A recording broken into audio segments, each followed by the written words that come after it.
Hello, hello, hello. Let's get these headphones on.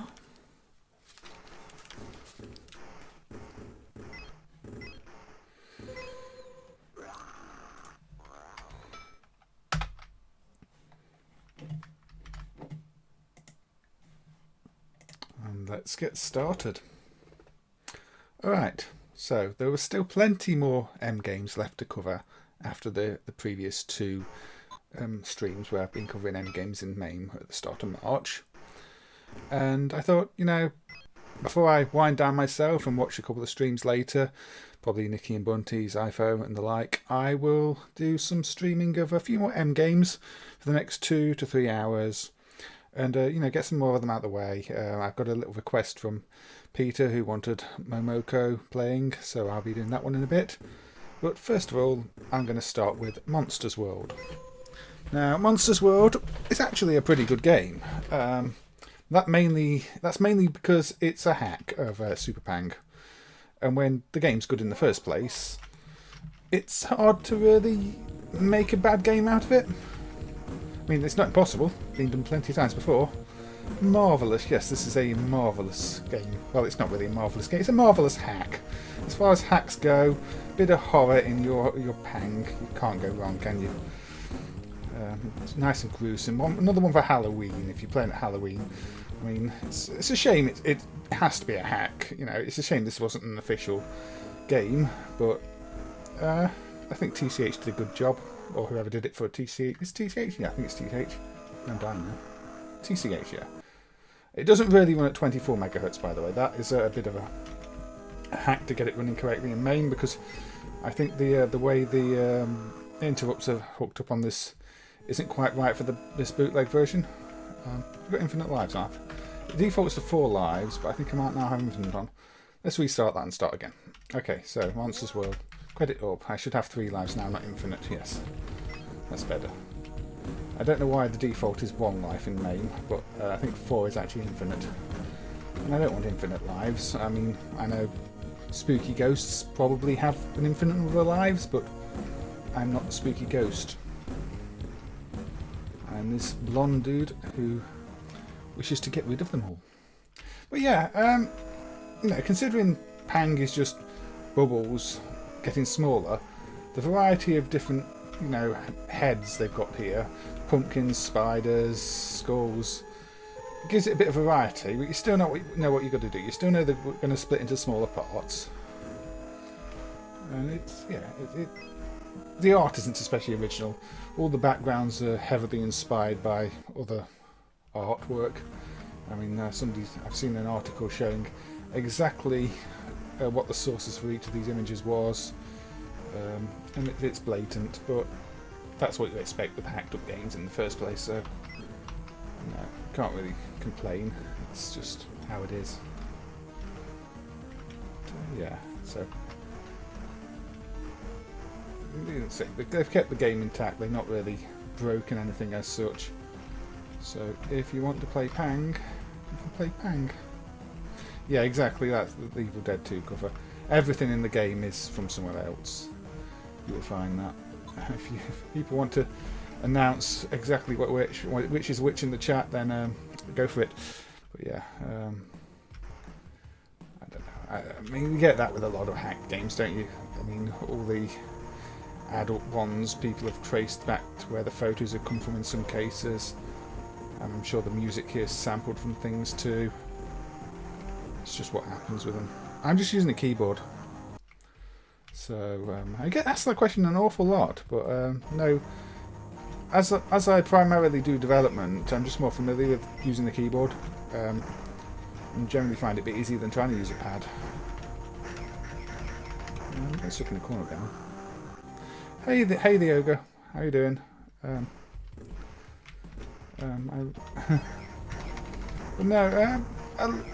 think also because I grew up using keyboards rather than joysticks, it comes more natural to me. The only annoying thing with keyboards for me are the key ghosting, where you can press a key and certain combinations of keys don't work. If they could make keyboards without that was still cheap, then that would be great. But you know, I have to be careful which keys clash with the other keys. and that can be annoying.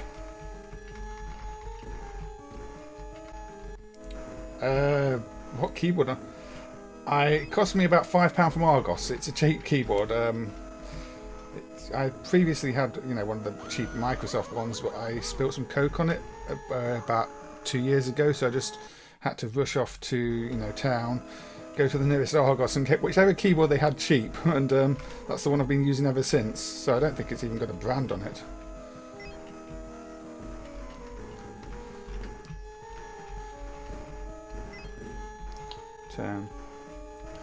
Yeah, I've got through a show. got through quite a few keyboards over the years, but I've never found there to be a big advantage to the expensive gaming ones for anything I do. I've had light up ones and they just annoyed me because there's always a distraction if you're looking down. An IBM Model F. I don't know. I've had some proper good clicky keyboards in the past too, but if you're streaming, you tend to want quieter keyboards. You don't want one that people are going to hear all the clicks. It's bad enough as it is if I'm doing something where you have to hammer the keys and people hear every key press. But yeah. Well, when you're talking about the 8-bit computers, a lot of those joysticks were just terrible. I mean, the standard Sinclair stick is a nightmare. Really badly built. Although I think some of the third-party ones are alright. But yeah, I've seen people review those grey Spectrum sticks. Yeah, I thought that was the Model F, the clicky one. I don't think you need that on stream. A handheld stream? You mean like the Game & Watch one? So let me just have a drink. I mean, there were plenty more Game & Watch games to cover, and I did initially do that stream on Twitch, didn't I? So yeah, I might do a Game & Watch stream on YouTube, because I'm thinking the format I might go for a while is, I keep making the same mistake on this level. I might do the main streams on YouTube still, but then do my Twitch streams where I go back and revisit some games and look at things that maybe I could have played a bit better or have since done a bit more research on since the initial YouTube stream. But since I did the initial handheld one on Twitch, I do need to probably revisit that on YouTube, so yeah. And there's plenty more handheld games where they came from. I mean, there's all the Tiger things. In the latest code in GitHub, I think one of the old electronic sub games just went in with the little LEDs. So there's plenty more. Apparently that one was used as a movie prop in a movie to track down the president.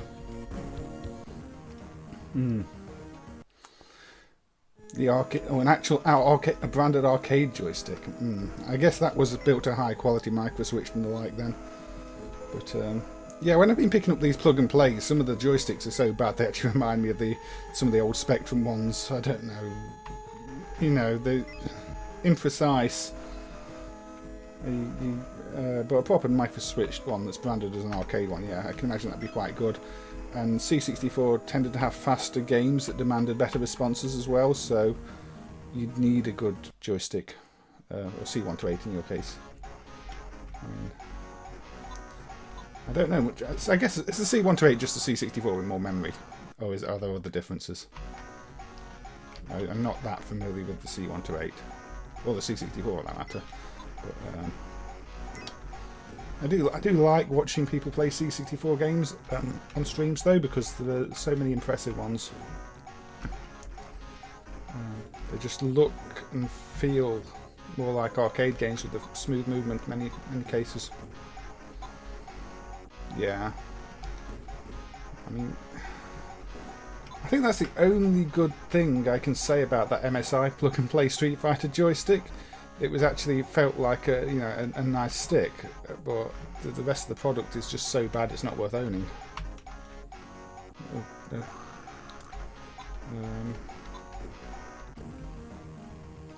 So yeah. But, Even for actual arcades though, when I've been in an arcade, I tend to find using the joysticks more awkward because I'm just that much more familiar with the keyboard. And you know, if I'm doing development, I'm not wanting to be grabbing for a joystick or joypad all the time. I'm just wanting to be firing something up and anyway, look at it. But yeah, this was Monsters World, a hack of Super Pang. Say the CPU is set to 24 megahertz, but if you lower it to the correct speed, the game glitches really badly, so something needs sorting out in the driver. But I've never actually got around to revisiting it since I first started this, probably a good 15 years ago now. But you know, it's one of those interesting ones. If I'm looking at hacks, and people say what was a good playable hack, this one will come to mind. Oh, thank you, Mick. Yeah, I got this little script that will put the name of the game on the screen at the moment. I think I posted a link to it in my Twitter if you wanted it yourself.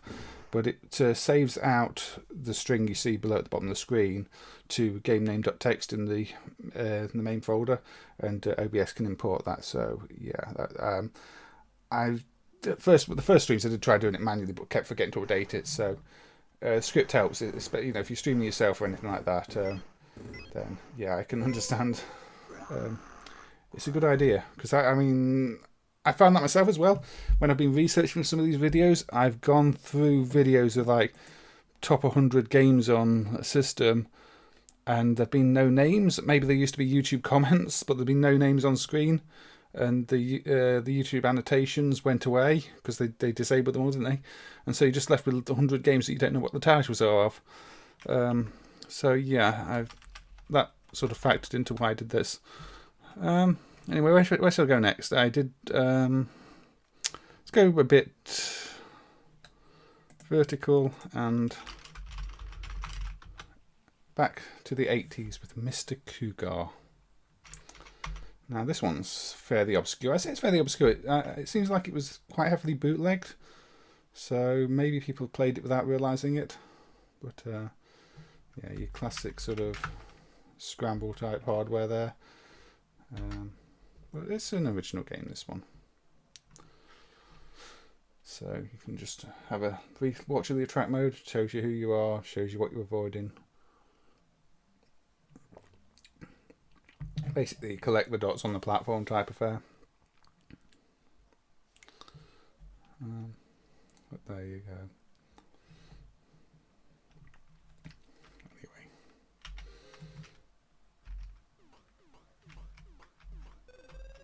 Anyway.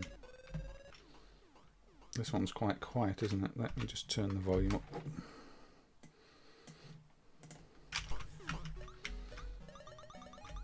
Okay. Don't know if that's too loud now, but it was very quiet here. In fact, looking at the meters, that's probably a bit too loud now. The fun of getting the sound balance right in MAME. Yeah. This reminds me of quite a few early platformers. I know there were some terrible ones like Home Run on the Amstrad, which have you jumping up through gaps in platforms. But this one's actually pretty good. It's not perfect. It's not going to rival sort of your Donkey Kongs. But I mean, I can see why it got bootlegged quite a lot, because it's a simple concept on a common type of hardware.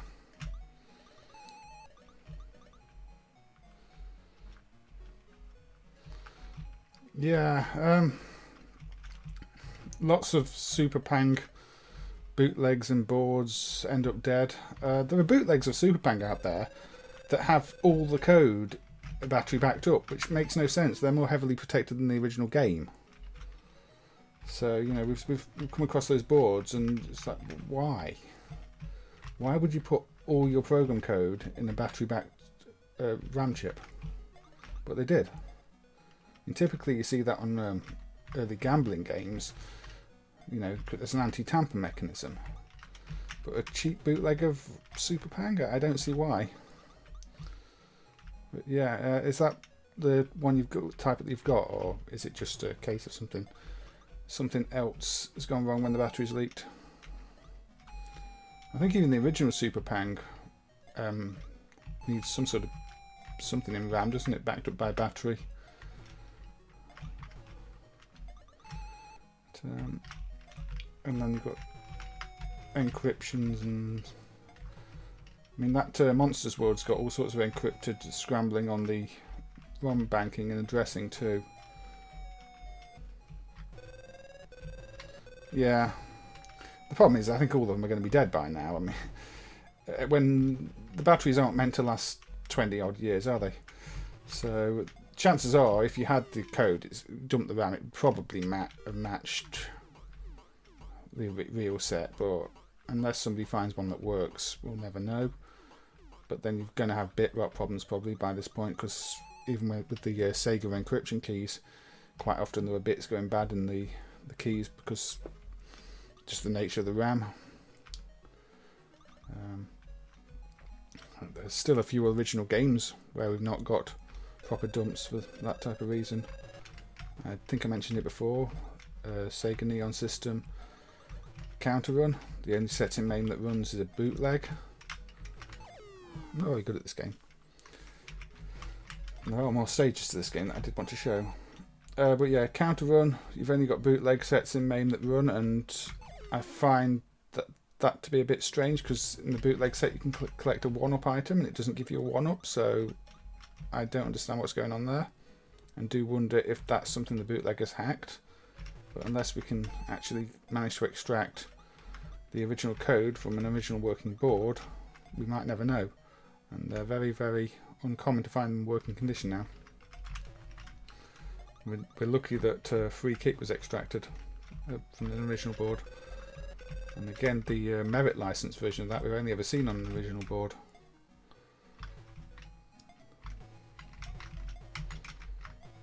But, yeah, it's always a problem when they do that. Luckily with Super Pang it's just a case of some bootleggers doing it rather than an original game that's at risk.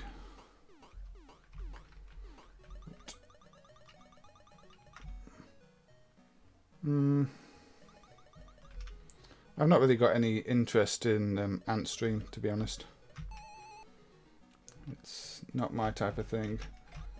I'd rather, if I'm paying money for something, I'd rather it be something I can buy and own, not a subscription service.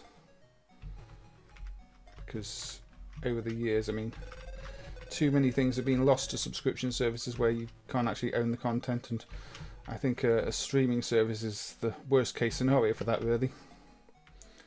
You can't own anything even when you actually have access to it. But yeah, it's just the digital problem sort of turned up to 11.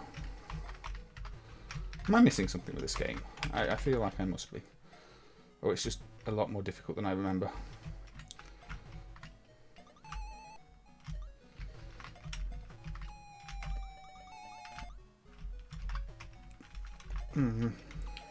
I can get, if I've got power I can get them. Okay, that's what I'm missing.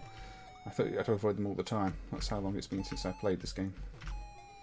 It's only when you're out of power you have to avoid them. But yeah, I mean, there's people talking about how some mobile phone game service is going to be shut down completely in a couple of years, and there's no way of backing up the data from that, and that relies heavily on servers. And it's just, you know, if you're trying to view things in terms of what's going to be available 20 years from now, anything that's dependent on streaming like that is just, you know, it's a problem waiting to happen. Luckily, Antstream doesn't really have any original content to be at risk of that, but it's not a model I want to see growing in popularity. I've still not managed to finish the first level on this. My personal challenge is finish the first level on this before I move on. If I manage that, I don't know. But yeah, you can touch the enemies if you've got power. You get power by picking up those things.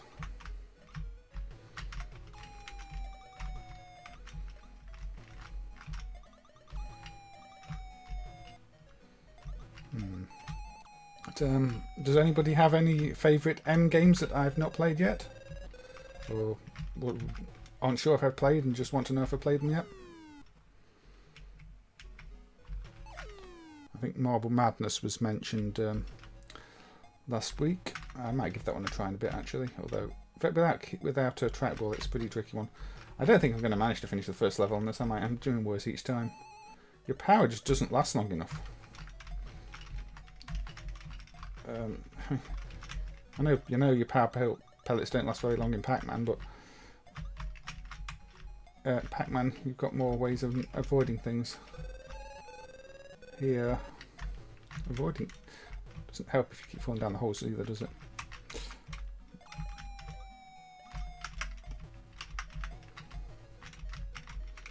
Right back to the bottom. I think I used to be better at this game because I remember seeing all the levels on this game. Oh, come on. Yeah, I played Mario Brothers briefly last week. I had a look at the bootleg with a different sound and then the original. I think Manchel requested it. I don't mind having another look at Mario Brothers later, although again, that's maybe the type of thing I'd do on a catch-up or recap stream. Oh, hey, Gaming Hell YouTube thing. How you doing? Right, last go on this game because I'm getting worse at it, not better. And once you start getting worse at a game, generally, you know it's a good time to quit that game. Practice is not making perfect.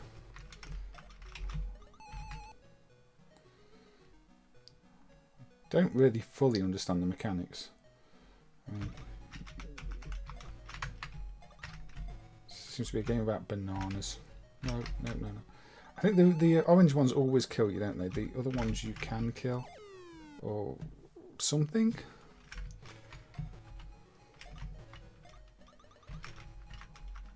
And you can kind of see why this isn't... No, you can pick the orange... I don't really know anymore. You can see why it didn't really achieve the success of, say, PacMan.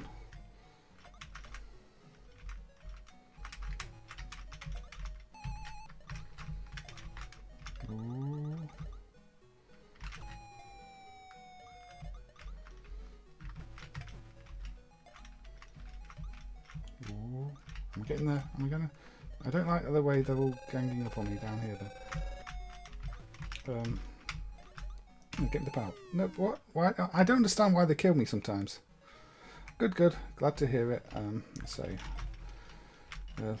anything you're looking forward to at the moment? Because I think things in general seem to be starting to look like they're going to go back to normal. So it's getting to that point where I'm personally hoping to start to see maybe some events coming back up. You know, gaming fairs and things to visit. I don't know if we'll actually see any of the Play Expo type events this year or not. Mr. Kougar, I'm sure I used to do far better at this. I'm struggling to clear the first stage here. Anyway, I might just move on from Mr. Kougar because I thought I'd capture the things before the power expired, but I was still getting killed by them. That is one where I'm going to have to research the game again and work out what I've been doing wrong.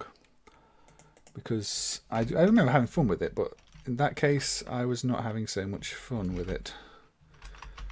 Right, I'm going to fire up Multi 5, which is a multi... Oh, I need to change my view to horizontal.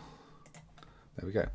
Multi 5. Now, this is the censored set, which means it's not got any naughty pictures in it. It's also very loud. Let's bring the volume down. Right. So, Multi 5, which is also called New Multi 5 if you change the dip switch, is a 5-in-1. Who's ready to do it? Yunsong. Yeah. Now, the game I want to look at in this is this one, actually, Tong Boy. Because Tong Boy is, well, possibly not the most original game in the world. I mean, it's an original piece of code, but the influences are quite clear. Or influence, maybe I should say. Any guesses? I mean, you know, it is a combination of several of the games, actually. It's not entirely based on one. And it's really, really unfair in places. And you can lose all your lives very quickly. But, Korean game this, by the way, if you hadn't guessed. Oh look, this stage is a different stage from...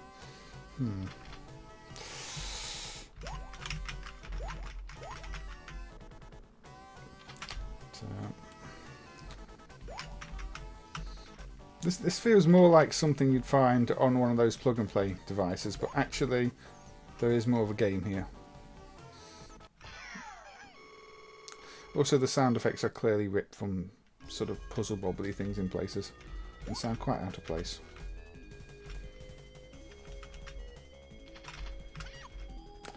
The Mister, as a technology, I think they're interesting. I don't own one myself. I mean, I don't think they're magical devices as some people seem to be advertising them, but they're good devices. You know, it's good to see people creating these hardware re-implementations of things, and it's leading to more research into a number of the boards to, you know, work out how best to implement it. So it's all good for the field of understanding how things worked, and that's, you know, that's important because emulation is one of those things that evolves. You learn more about things, you make the emulators better, and that process just keeps building on top of previous knowledge. And that's really what's happening with things like the Mister. When we were fixing the bug in 1942, it turns out that the people that did the Mister core for 1942 actually thought they'd got the emulation wrong because it didn't match MAME. But then we researched the board, and it turns out that MAME was handling the sprites incorrectly, so that masking effect on the title screen wasn't as it was meant to be. But so many ports and unofficial and unofficial versions had copied the incorrect behaviour, people thought that was what it was meant to be. So, you know, anything that helps advance the field and advance an understanding of how things work is good in my book.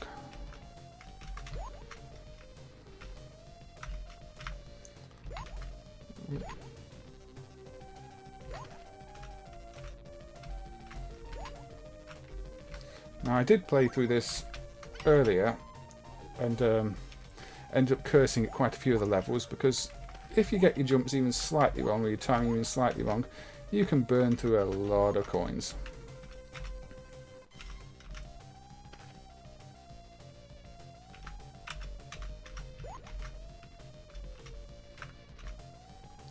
Yeah, I mean, as far as unofficial implementations of Donkey Kong go, this isn't actually terrible.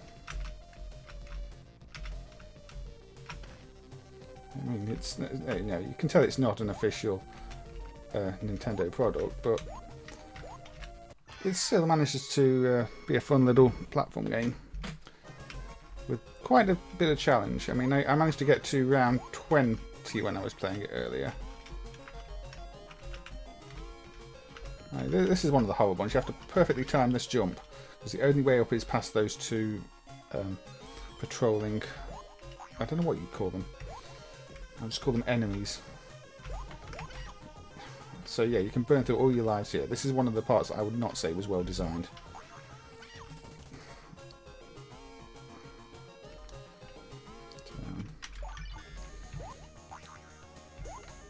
And I might look into the FPGA stuff at one point myself, but I think they're a little bit expensive for what they do for me to personally be that interested at the moment.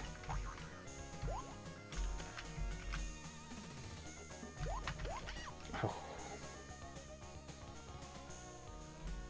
Can two players play at the same time? Yes. There you go.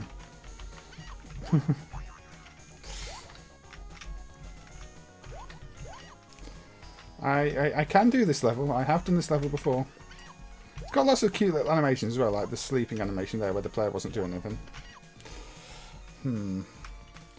I do want to finish this level though, because there are more variants on the levels. I mean, there's the whole rivet stage too. They've re-implemented. But yeah, I'm not timing this right at all. I did the same when I was practicing this earlier. I took forever to get past this.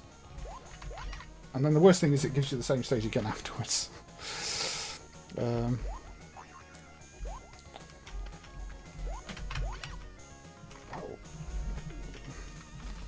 Feels like I just can't do the double jump fast enough anymore.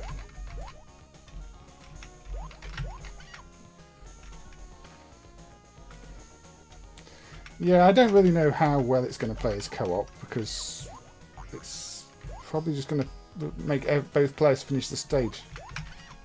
Oh, come on. I might end up having to give this one up, because I don't want you to be sat here for an hour while I try and get past this. Well, there we go. Now watch me. And then I get a rock dropped on me. I don't you need the higher end stuff and cooling to like run a DOS type stuff on the Mister as well. I think I was reading that the 486 core is quite demanding and like. Okay, I'm going to give this another 2 credits and then I'll say, you know, have a look at this yourself if you want to see it, because that was stupid. I promise you there are more stages. Round 7 is not the end. Aha.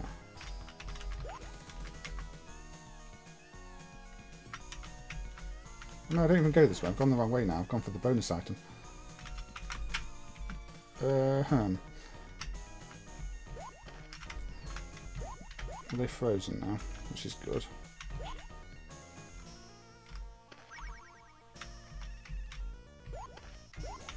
There we go. I've actually done that. I don't think you can get to the... because I don't think you can drop on that platform and get the thing to freeze them. Unless you've been up there first. Now, this stage is also quite annoying. Well, it can be. So you can't jump between the gaps all the time.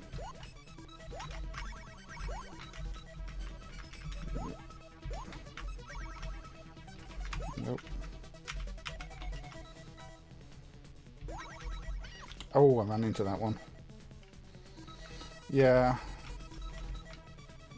that's what I thought while reading it, and cases and the like as well.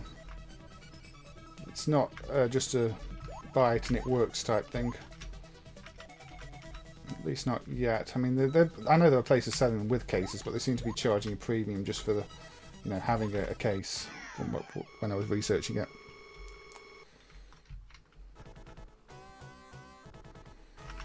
And then you want a case that's got sufficient cooling and this and that. I don't know. I might look into it again at a later date.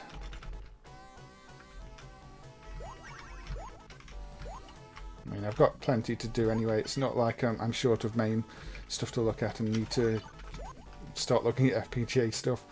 But, you know, I'd quite like to research some FPGA stuff anyway, because when we've been dumping things, for example, the PGM2, when Peter was dumping that, that was all hooked up to FPGAs to, you know, pretend to be the ROM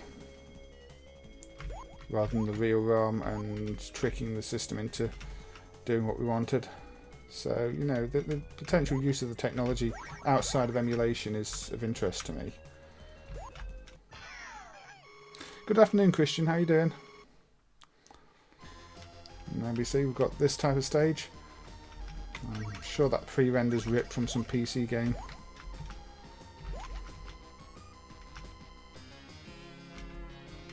But yeah, this is a Tong boy in the Multi-5, which is probably the only reason you'd ever want to play the Multi-5.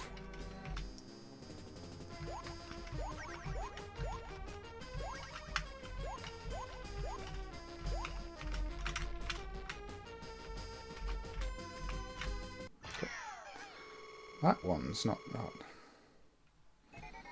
I mean, at least Neo Geo tells you there's a RAM error on startup, doesn't it? Because it checks all the memory. You're not left guessing.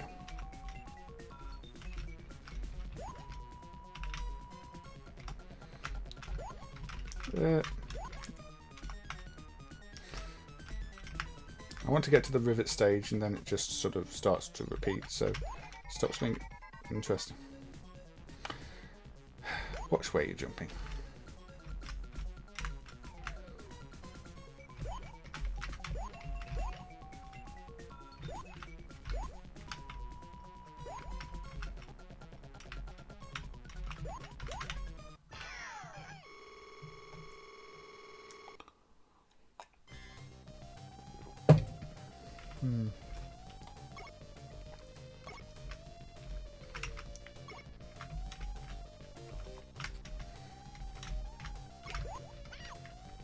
See, this one at least doesn't make you start the stage again when you die.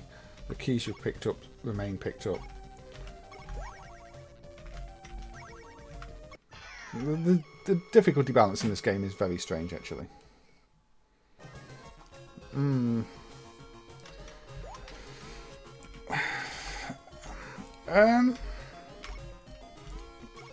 Well, I mean, I think you can stay away from the CRT part. I mean, it sounds like it's in a cabinet. Fixing the RAM itself, I'm sure you can find some guides online. I mean, I know I've seen plenty of people documenting, sort of blogging how they've gone about RAM fixes on things and diagnosing them. So there should be some resource available. It's not something I really deal with myself. I let other people deal with the hardware sides of things. I just do the software, the emulation. I'm a bit too clumsy to be doing much with original hardware. I just end up breaking more than I should. But then we get yeah, the Pie Factory stage. So you know there's plenty of the Donkey Kong stages hidden away in here. You can't climb that ladder, I forgot that. That's an odd quirk. Guess it's too big. But the backgrounds recycle quite quickly. That might be because I've got the adult backgrounds turned off. It probably would be giving me adult pictures right now otherwise. But then you see, we're pretty much looping now at stage 16. Slightly more difficult, more gaps in the platforms, different theme, but I think that's it in terms of unique sort of level ideas and designs. But yeah, that was, say, Tong Boy in the Multi 5. Or, you know, if you change the dip switch, the new Multi 5. New Multi Game 5. But there we go. Yes, plenty more MAMEs, lots of MAME, lots of M in MAME. Oh, where shall I go now? I'm going to go with one of the recent additions. And this is vertical. Miss PacMan Twin, the Argentinian PacMan version that showed up recently. Now, I can't really play it as two players on my own, but you can see from the attract mode, the green player eats the green dots, the red player eats the red dots. So there's no startup jingle, which does seem a bit out of place, but there isn't. You see, you know, if you just want a nice PacMan,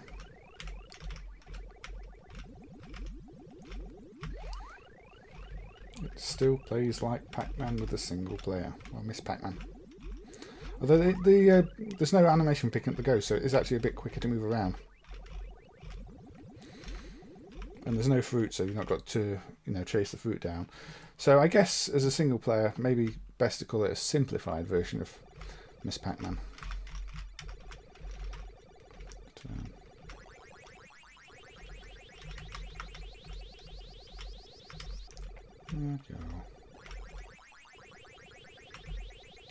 The Lost ROM, you mean the Indiana Jones one? I can't do anything about that. The original plan was that, you know, it was going to be released, but then the person that was going to release it decided not to, and so, you know, I don't have any permission to do anything with it, unfortunately.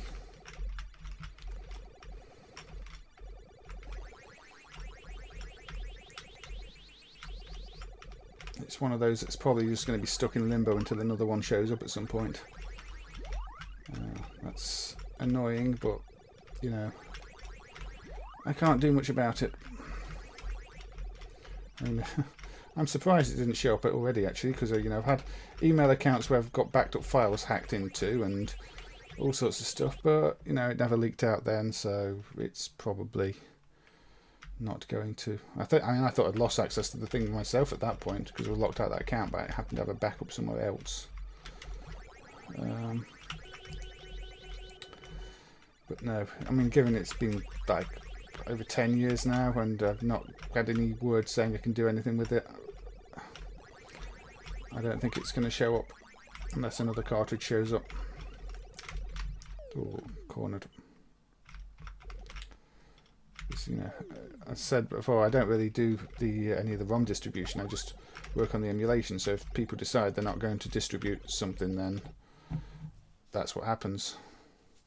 Yeah, USB drive as well. You know, I got it backed up in multi places, and that was the thing. I had it in an email account and I had it on the USB drive. The USB drive got stolen. The email account was hacked into. I thought I'd completely lost access to it, but then I found it on an old backup drive when I was, you know, clearing out some old hard drives. So I did still have access to it, but you know, when you back up things in multiple places, and then both your backups get compromised somehow, it is a bit of a worry. And it's one of the reasons why I don't think things should be kept private like that. You know, there's always a chance they're going to get lost. But it's not my call on what happens to it, unfortunately.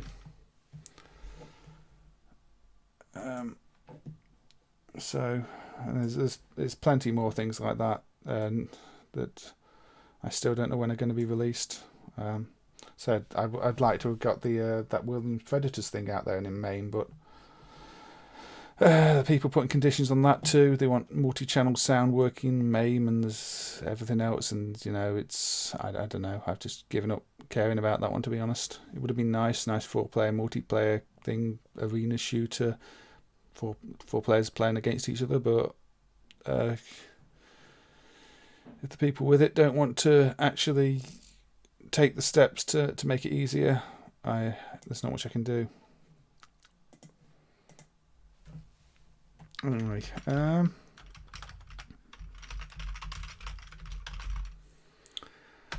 let's have a look at one that I don't really, well, it doesn't really work properly. I've still got a red flag. Hey Sergio, thank you for dropping by and thank you for the kind words. Right, this is Megatouch 5000, which, as you can see, runs on old 486 PC. Now, there are some problems with these Megatouch games because the protection, the Dallas stuff, provides the list of games and languages that the game works with, and not all the actual CDs and drives work with all the Dallas keys, and the mismatches, and so things get a bit messy. But you see here, if I go strategy, nothing happened there. See, there's no games in strategy. Skill and sport, there's no games in there. Quiz, there's like loads of great solitaires, and so yeah, the categories are a bit messed up on this. But it's a Friday night, so you know, we can quickly play a Chuck 21. I mean, good tools is pretty much irrelevant at this point, isn't it? There are far better references for everything. So you've got to make columns of 21 without going over 21. So probably not doing very well here. I'm putting too many big numbers on them. Nope, this isn't going to work, is it? None of these are going to... That one's 21. But nope, I have failed. I managed to win something though. Well, 10. It's a lot of 10s. But yeah, these are basically like gambling games. There we go, that one's up to 21. It's up to 20. It's up to 21. 4.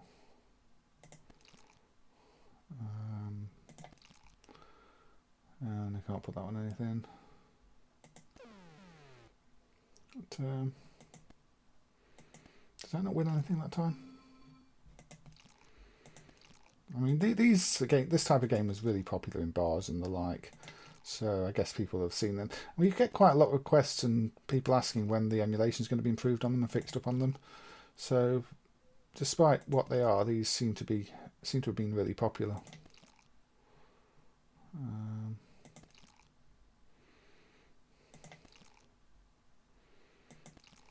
Okay. Can't do anything with that. All that. Yeah, this is a PC hardware, so it boots up DOS. It runs from I think there's a bit of a ROM drive and a CD or something, and it copies temporary file. But yeah, it's PC hardware. It's it's 486 PC, 33 megahertz one with a CD drive. That's what these ran on. But obviously with the custom card with the touch screen hardware and everything else, it loads the drivers for one startup when you start up the machine. But yeah, it's a PC hardware.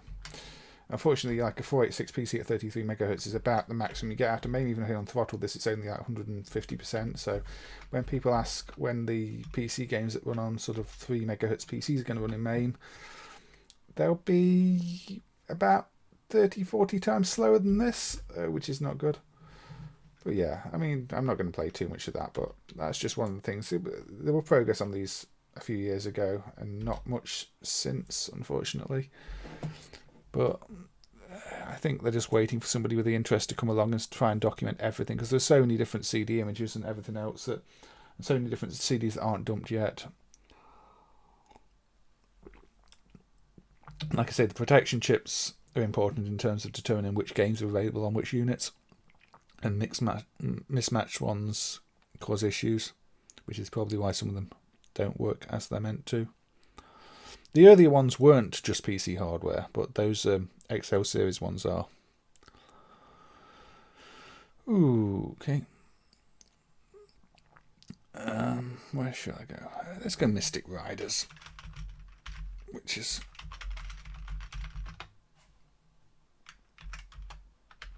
an Irem game from '92.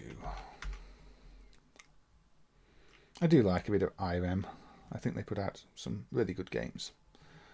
And obviously went on to do the NASCAR stuff, both SNK, Metal Slug and the like. Is where the devs ended up, or some of the devs anyway. But this is Mystic Riders, and sort of Irem's Cotton style game, witches on broomsticks. Probably not quite as creative as Cotton, but it's turning into a Halloween stream, isn't it? Had Monsters World, and now we've got Mystic Riders.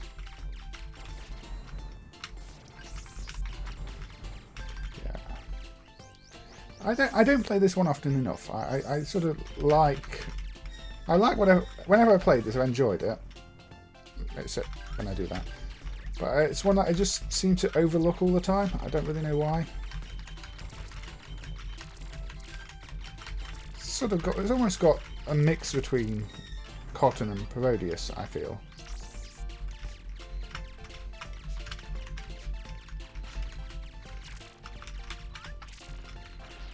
Of course, you have horizontal shooters do like to have obstacles in the way, so you have to be careful of the scenery. It's not just there for show. Probably benefit from some autofilers actually.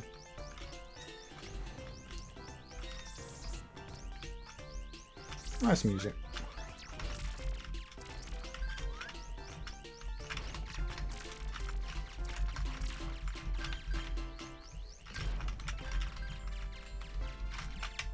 No. Already dead.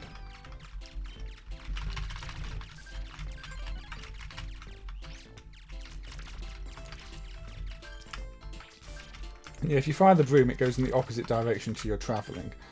So that is an important strategy, actually. I forgot that. There's a nice little mimic.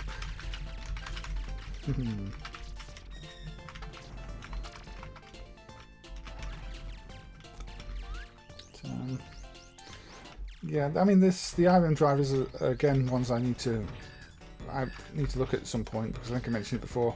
R-Type Leo's invulnerability frames don't render properly, but this one I don't think has got any obvious issues like that. That was a bit unkind, trapping it down there.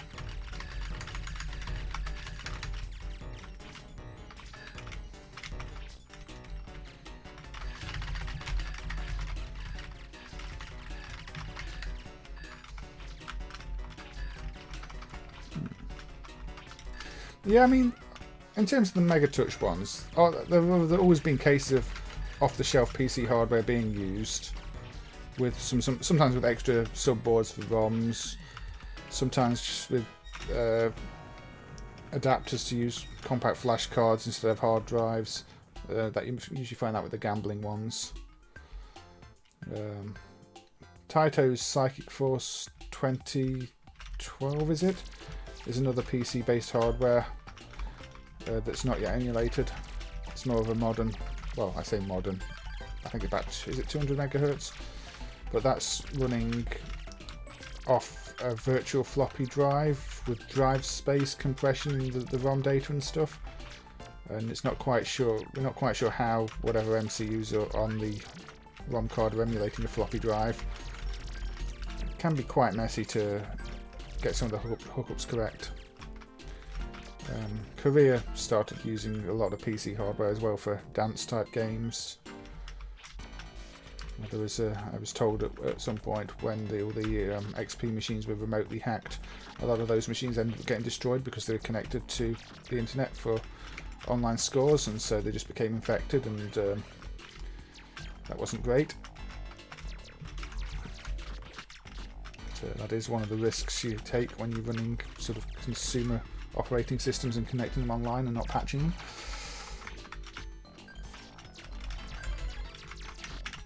I think more of the bigger name companies would have used embedded versions and kept them offline, so you know, only minimal processors running and the like, so they're probably safer. But when you're dealing with low budget stuff in the early 2000s, such things weren't always considered. Yes, whoops indeed.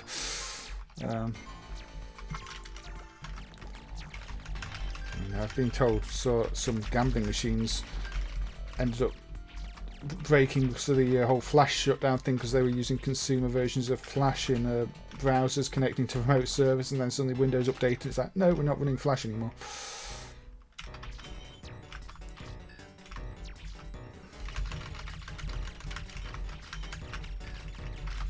Sometimes people just go with the cheap options and don't consider there might be issues with them later. In reality, they probably shouldn't have been running consumer Windows that could update anyway, or couldn't update, or...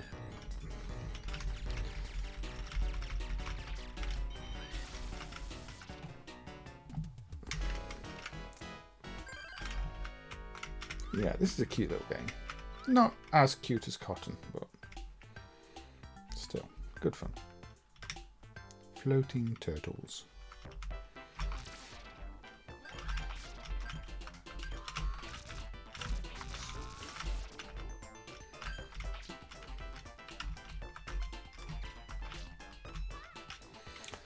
Floating turtles squash you against the top of the screen. Anyway, yeah, I don't want to play too much of Mystic Riders. It's a nice game, but maybe not feeling it right now.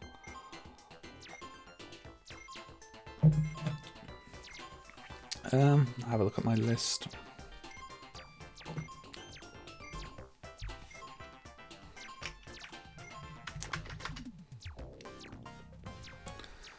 Should we go with a classic? I think we'll go with a classic.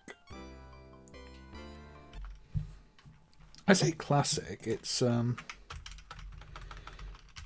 is it a classic? It's part of a classic series. Mr. Do's Wild Ride. Which I believe was originally developed under the title GoGo Coaster, but that's probably only ever a prototype version. But yeah, you've got to go up the tracks of the roller coaster, avoiding the roller coaster and everything else.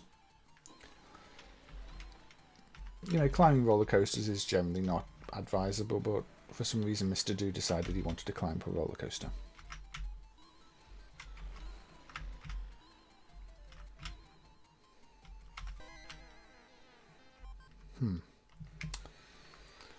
And I think the strange thing with this one is that it was really used as the basis of a Donkey Kong sequel on the home computers.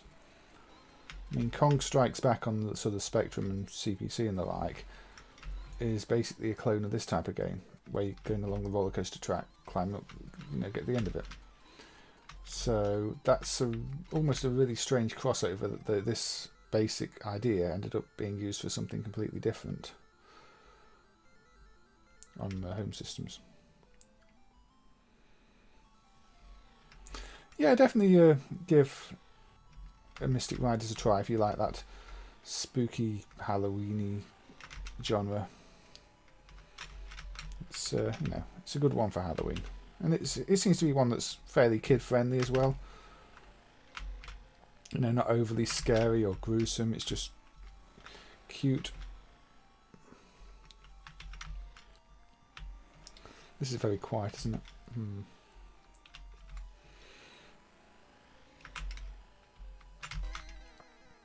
And I like this one. It's not my favourite Mr. Do game. Let me turn the volume up a little bit.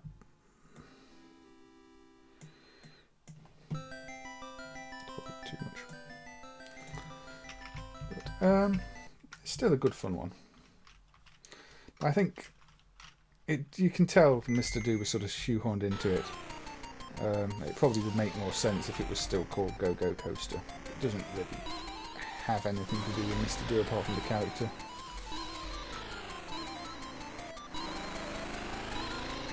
Good evening, Peter. How you doing? I have not yet played Momoko 120%, but now you have joined, I may go with that one next, and you can backseat me on playing it, because I'm sure I will be terrible at it.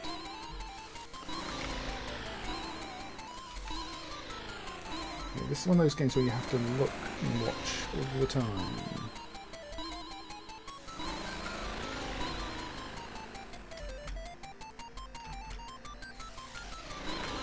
Also, Peter was kind enough to buy me a RAM upgrade the other week, so I'd like to thank him here for that too, because I'd been down to 16 gig for quite a while after some of my old RAM failed, so it was nice to actually get up to 32 gig again, and it smooths out things like compiling and video and swapping between things, which generally makes my life a lot easier when I'm doing development. Oh, I don't want to go there.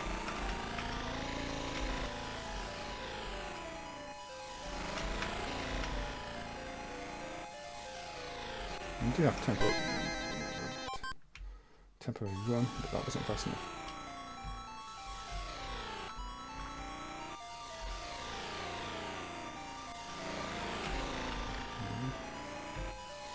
Make it? The run does decrease your bonus more quickly though. Okay, well I failed. Is that priority correct at the top of the screen? The flag is above the first. I thought I did better that time. I got a worse score. So yeah, I will put on your request from earlier then, Peter. I believe I copied the fixed version.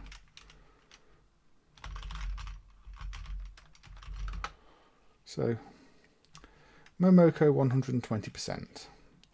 This is a game Peter remembers from growing up, he was telling me earlier.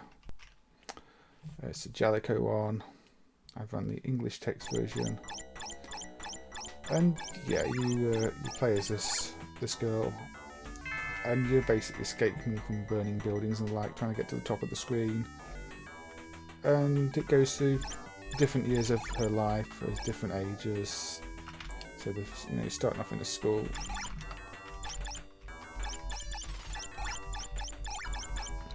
Yeah. There was a bit of a glitching there. I can't actually shoot one up there. that I noticed just before when I was testing this out. It seemed to have regressed at some point last year. Just a minor thing on the high score table, but I put in a fix for that. It was reading past the end of memory. It's always read past the end of memory, but with the memory system changes that went in around November last year, anything that reads past the end of memory will now just return random or different data. So it was showing garbage at the bottom of the high score table. Nothing major, but you know, having noticed it and fixed up the bug, it should. I'm assuming that fix will be merged fairly soon, and it should be good to go for future versions. There's nothing that affects gameplay that I could tell. Can I kill this? Yes, I can kill that.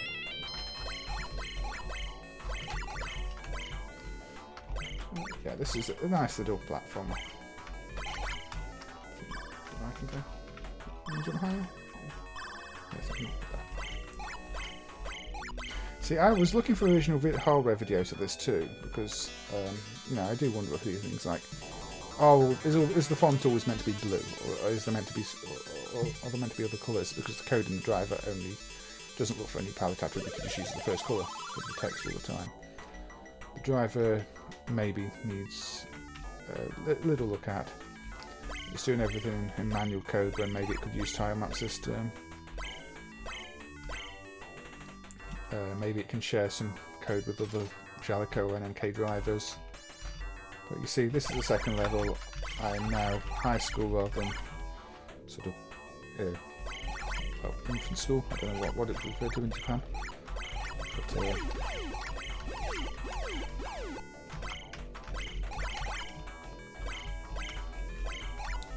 they open doors for bonus rooms. Is that an open door? Definitely get that kind of.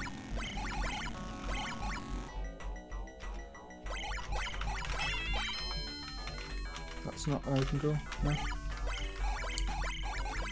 I imagine a PCB of this, well, it's probably very expensive these days, although from what I was reading it did sell well in Japan, so maybe it's not. I'm just curious to know if the emulation is perfect on it or not.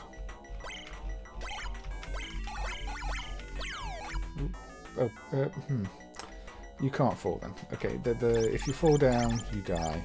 Fair enough. I have to say, the design is... That was a bit harsh. The design of this building is a little questionable.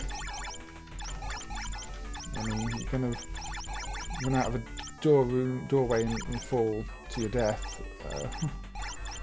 That doesn't look like damage from the fire, that just looks like a badly designed room and hallway. How do I get up? Oh, there's a trampoline here. I think I was just missing the obvious there, wasn't I? I can't go that way.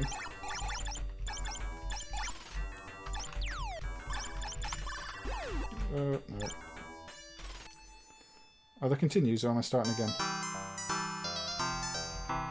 Yeah, there are a few Jaleco games like that.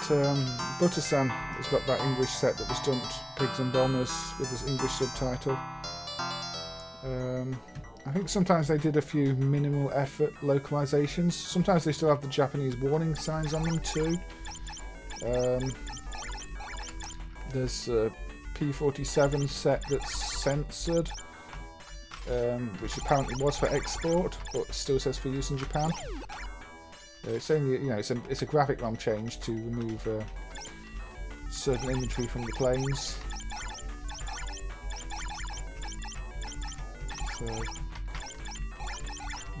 So that's probably an export set for Germany, even though it said for use in Japan still. Of course, the Buttersan one is grammatically incorrect with its Pigs and Bombers subtitle too. But yeah, there are a few like that. But I think the bootleg version of this is also based on the English text version. But this one apparently came from the original PCB. But it can be very difficult to know. You can find original PCBs with hacked up sets on, but I think this is an original set. I'm still forgetting about these doors, aren't I? try and remember them. Yeah, I really like that game actually. Even the, you know, Psycho Pigs on the Amstrad is a really good port. I need to get it's flying off without me. Psycho Pigs. The problem that was advertised really badly on the home systems. You know, the saucy poster and everything else. When it's just a good solid game. I don't know why they felt the need to have the over the top advertising. I'm going to burn to death here because I'm not managing to jump onto this balloon that keeps. There we go.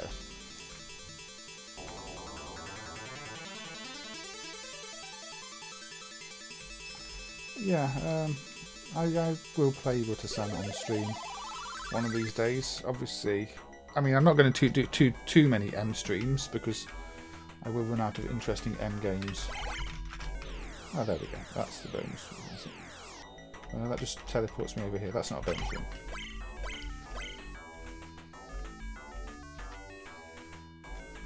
That's not open.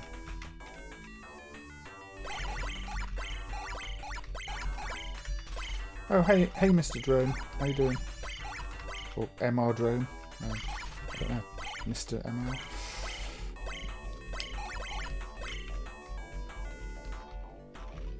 But, yeah. How far did you get on this one when you were younger anyway, Peter? Did you manage to get through quite a few levels, or was it one of those where you like the game but you struggle with it a bit? It just seemed quite challenging to time of it, because you have to clear these before you get across here, otherwise that happens. I can see if this was put on the harder dip switch setting, it would be very difficult. Can't go in there either, that's not a door. But, now, yeah, that's apparently a bug in this game. Sometimes you go down escalators instead of up them. I did read that sometimes happens on the PCB too.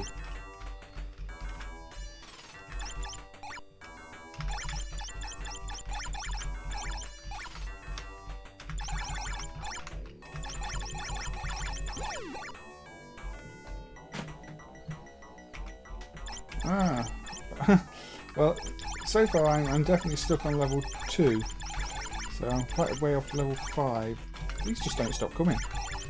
Alright, is this just telling me I'm meant to be going the other way by any chance? Because I can't get that one. Oh, the ominous fire is approaching music.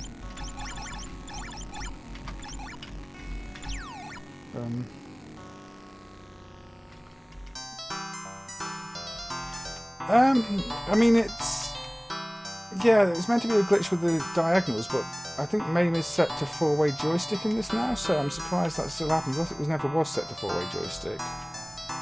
I'm going to put this on easy and see if it's any easier. Actually, hold on. Is it set to 4-way joystick? That's the video file.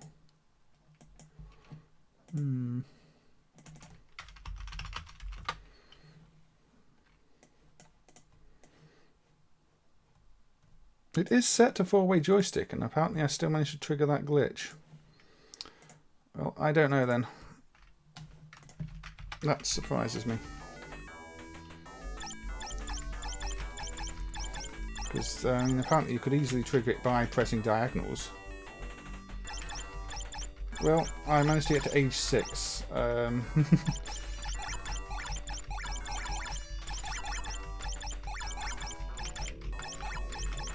There was a NES game based on it too, wasn't there, I was reading. I've not played the NES game. I don't know if it's better or worse. No.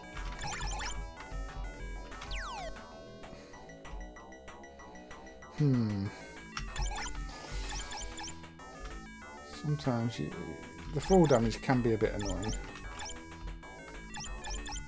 This is an open. Is this an open door? Yes, it's an open door. I'm not seeing any bonuses from these open doors. They're just sort of taking me to other places in the level.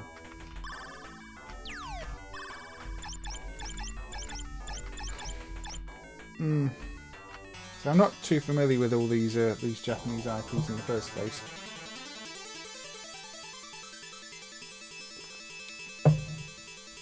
But yeah, that's what when I was reading. I think the plan was that this was going to be based on the IP, and something to do with that's why the music is what it is in this game.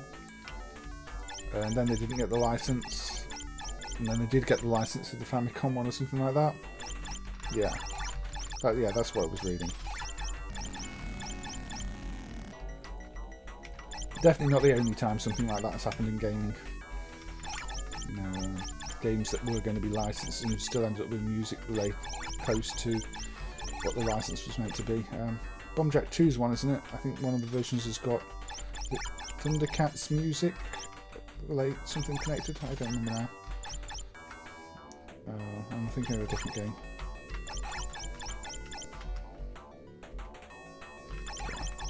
I do try and do a little bit of research on some of the games before I stream them, but you know, just a cursory glance over what's on Wikipedia that could easily be wrong and that type of thing.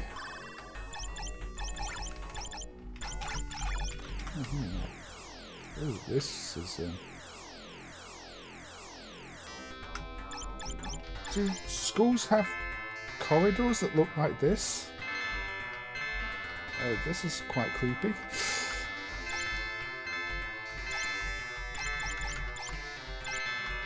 Don't do 2,000 lines, walk through the creepy corridor. That doesn't look right.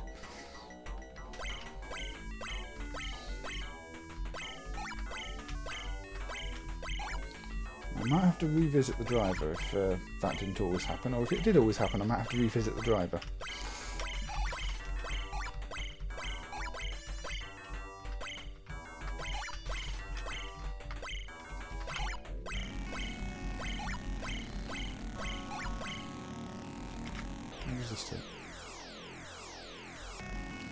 Ladder's good. How to hammer up the ladder?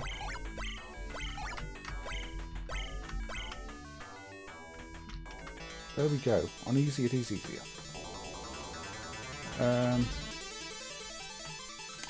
I don't know, maybe it could also be that's something to do with this English text version if something wasn't localised properly. I don't know. But the driver does need attention, and it's possible I've not updated something correctly, although I was mainly just reorganising and refactoring what was there and stopping it going out of bounds. So I'd be surprised if I broke that, but I can't rule it out.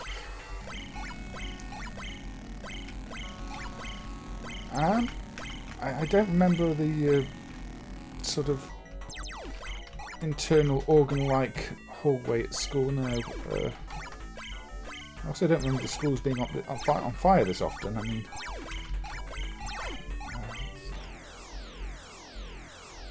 I don't know what the backstory here is. If she's setting the school on fire, but it does seem to be a recurring theme in her life.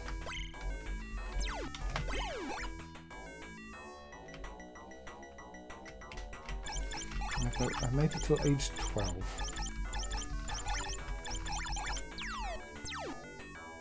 And fallen off a platform. And then right back to the start, because this has no continues about me. Right, I'm going to put the Japanese set on, actually, the parents set. Just in case that's some weird issue. It is possible that English set's just a bootleg. But it's also possible the drive is broken.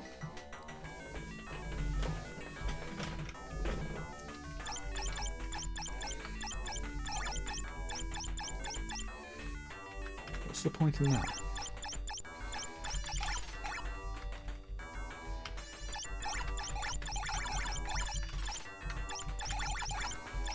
I mean, it does feel almost like the game was rushed out a little bit in the end. Maybe that's to do with the whole licensing thing. Maybe if they lost the license, they just wanted to get it out the door, not thinking it'd actually make much money in the end.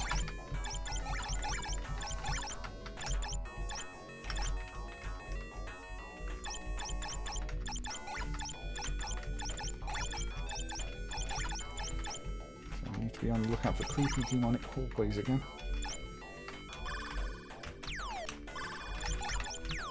No. Oh, at least a start on the roof.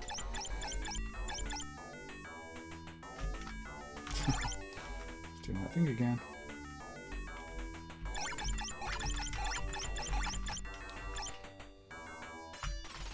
Also, I should probably question why she's got a gun in school, shouldn't I?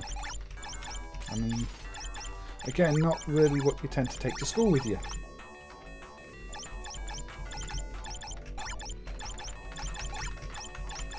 Especially not when you're like 6 or 4, however old I was on that stage.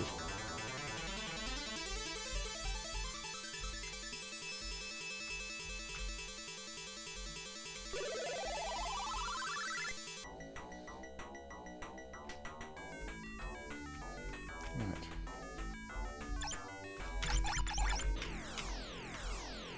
It's not creepy hallway.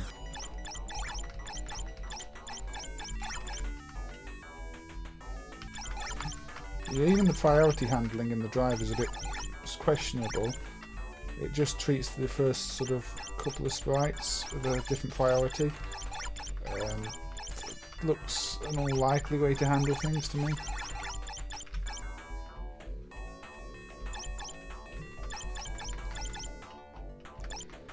I don't know. It's difficult to say, especially when I couldn't find any references and haven't studied it extensively.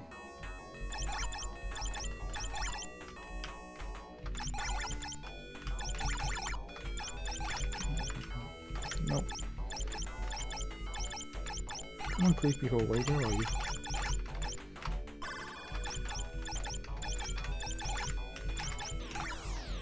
There we go, there's creepy hallway.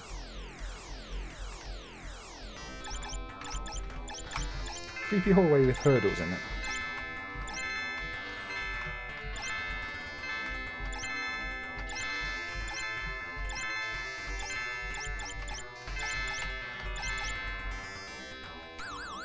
See, it says very good power up there. So that might be something that's broken in the other version. Or I just glitched it somehow, because it appeared correctly there. So I'm going to have to check if that's specific to the other set. It might be something they've not removed properly, but then it's English text, so why wouldn't they? Or I might just have glitched the game, it's not changed the memory area correctly. I'll have to have another look at why it does that. Yeah, unless the English set's some unfinished localization. I'm sure there aren't going to be that many references as to the other set.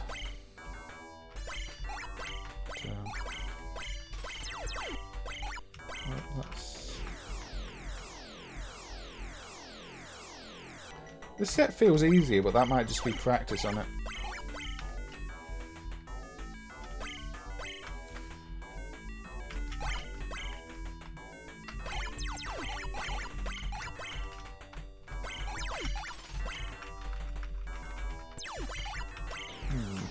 Let's see.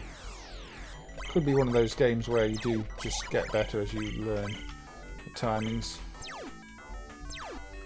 I should be the case with most games, but I find myself getting worse at some of them as you try to rush through it rather than play properly. That's my thought, isn't it?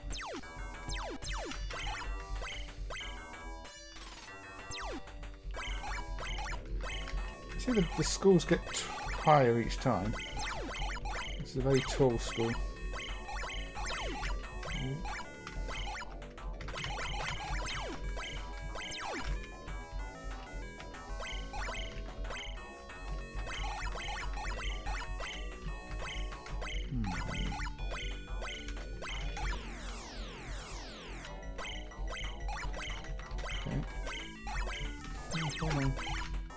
How many stories is this? Oh, that's the top there, isn't it? Almost at the top. Where does this take me? No, it takes me down.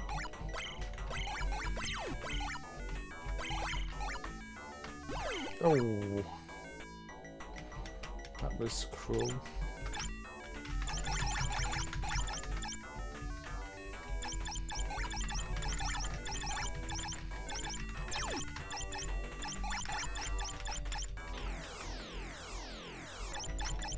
Another try there, don't I?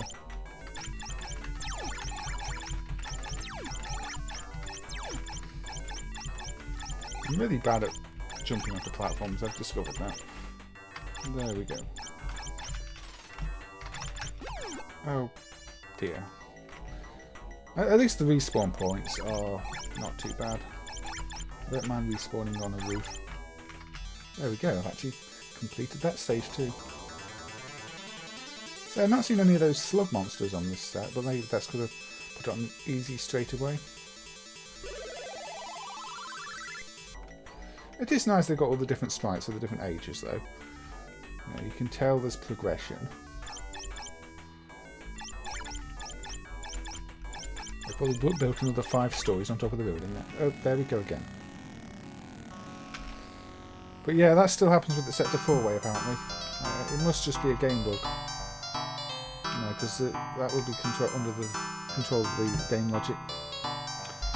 Unfortunately, it's probably just a game with a few bugs in it. Maybe one for somebody to actually pull apart the code and see why it happens. But I don't know. The hardware is too simple for it to be an emulation glitch, really. I'd say. I mean, it's just a Z80. Yeah, 2 Z80s. I think one's just the sound. So I don't think it's going to be an emulation problem. The Z80 is trusted. It just feels like a bug in the game. And it obviously occurs in both versions because I had it in the English set and in that set. So I don't know. Not much I can do about it, is there? If somebody gets the PCB and absolutely 100% confirms it never happens on the PCB, then have to investigate. But I consider it not worth the time. Of trying to fix it, because I'm pretty sure it would.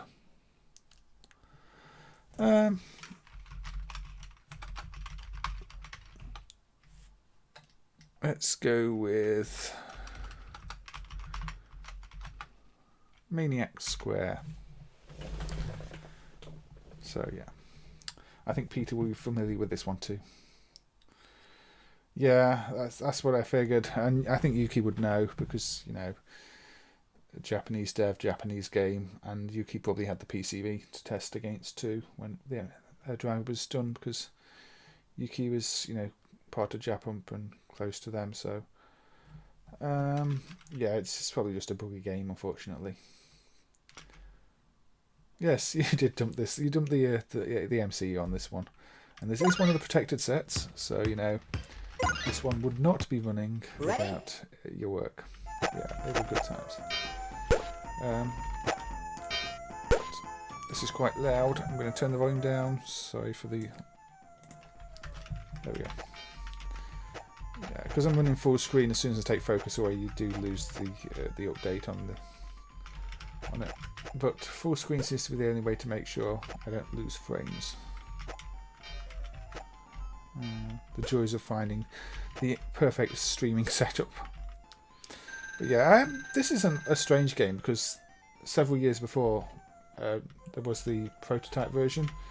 That is a much more interesting game. This is just really stripped back.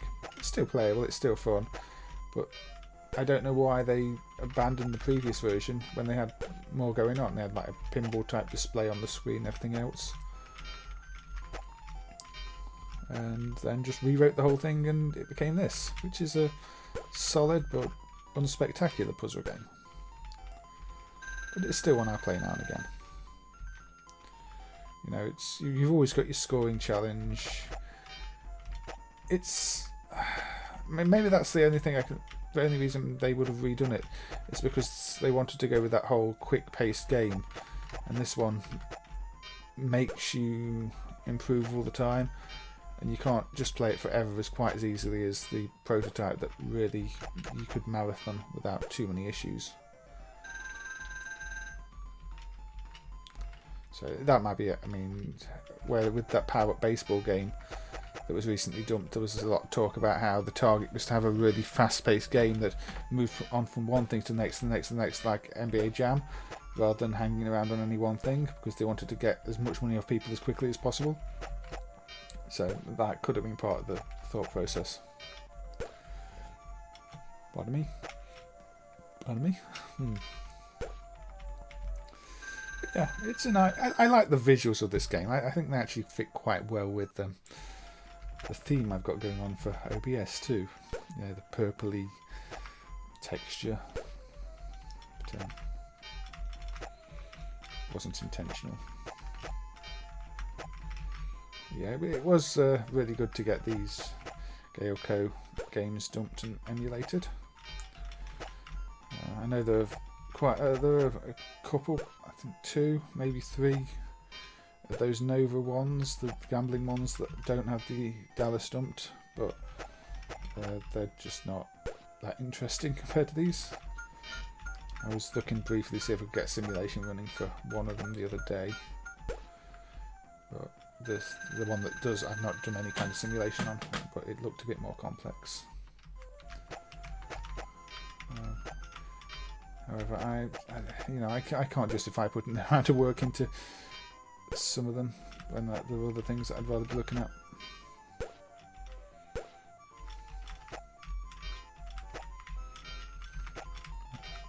Especially not when I know it's just going to be a poker game. And well, I like to see what the different gambling games have to offer. If it's a poker game, it's a poker game.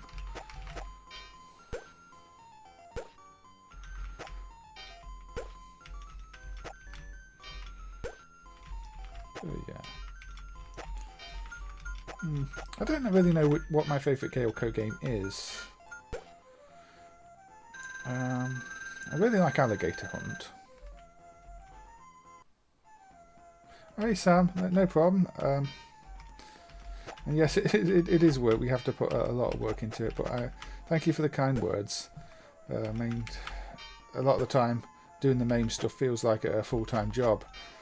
We don't always have much to show for it, but we can put hundreds of hours of research into something, just trying to find something that lets us move forward. And what people see in the releases is just sort of a fraction of what succeeded, or what succeeded enough to actually document and move forward with, as opposed to all the hundreds of things that didn't. I'm sure with these Gaelco ones, Peter will tell you just how much work went in behind the scenes, how much money was spent on boards and testing equipment and trying to find a method that would work to do what was considered impossible and dump them. There we go. This was it's a Maniac Square, and it runs fine with the Protection MC emulated. And there you go, you can see the Dallas DS 5002 FP. So yeah, that was a nice one. Yeah, I think this might be the last M stream, unless I go with a sort of final shorter one. There are more M games left, but a lot of them are just ones that I've not got much interest in playing after the ones that I've penciled in for this stream. But there was probably still going to be a lot of good ones actually still left after that. So who knows? Who knows indeed. So I will now go with something a bit older. I think it's a vertical game.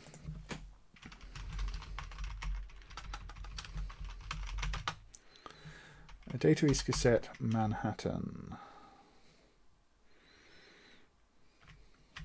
Here we go. Now, this is not the most common of the Data East Cassette games, but it's one that's got original gameplay, I would say. Because you're trying to get the building.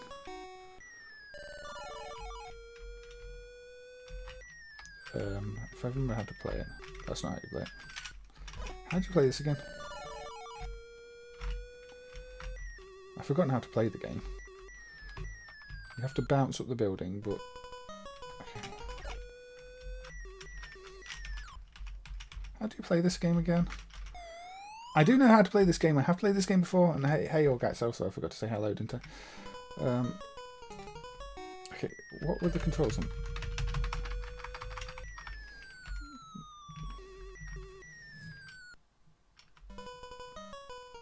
How do you actually get the height on this? This is silly. What am I doing wrong? Oh yeah, there's no track mode. You can run it. It just does that. there are two.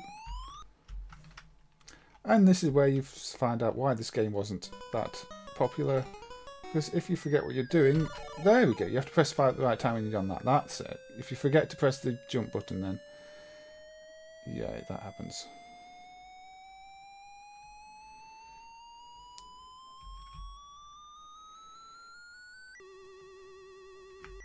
I mean, you can complete it like that. There we go. I just jumped straight to the top, you know.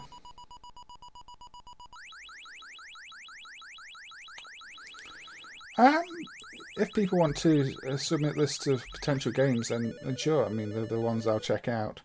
It's always good to know what people are interested in seeing. Obviously, I'm going to have to check things out and filter them, make sure that make sure nothing's inappropriate before, or nothing that's not going to run well. I mean, if people are requesting sort of 3D games, then it's always a bit hit and miss on how well they're going to perform. So, you know, or ones with really difficult controls. Okay, yeah, I forgot your monthly.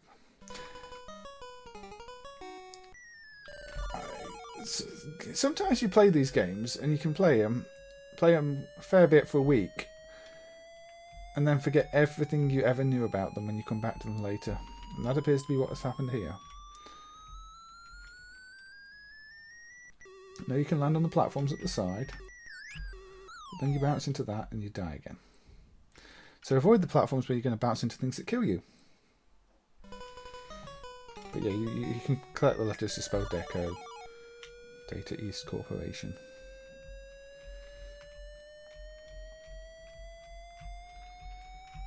Now there are definitely undumped versions of this, because the way the palette works and the colour cycling is different in the version that is dumped compared to ones we've seen screenshots of.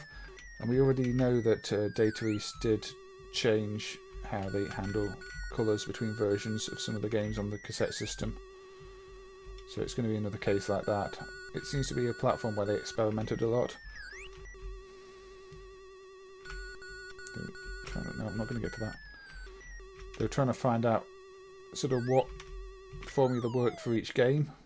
I guess because it was cheap enough to record new cassettes with new revisions all the time. So you do get games that changed a fair bit between revisions with multiple names and modified graphics and different palette changes. The ice hockey one that's dumped is clearly different to some versions that we've seen screenshots of. That actually made it really difficult to get the emulation right as well, because the reference shots weren't always the same versions that were dumped. So, you know, you can spend forever trying to get it to match the colours you see on a screenshot, only to find out that, yeah, the version you've got was never meant to have those colours.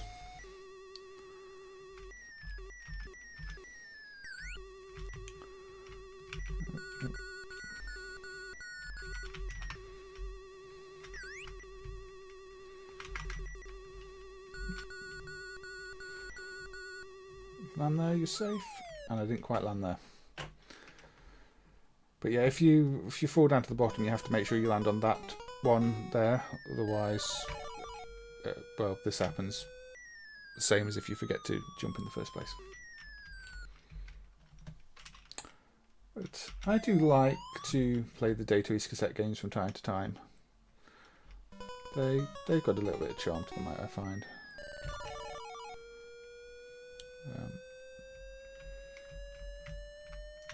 Right, again, it's just Data East in general. I like a lot of the 8-bit games. I like a lot of the 16-bit games. Just they never really transition to 3D properly, and end up dying out around the same time. I mean, it was that Airwalker's prototype on Model 2 as pretty much the only 3D game ever credited to Data East, and that was it. They published a few 3D games on Saturn and PlayStation, but don't appear to have developed any. And with the industry moving to 3D, that's pretty much, you know, they weren't going to survive. Going too fast.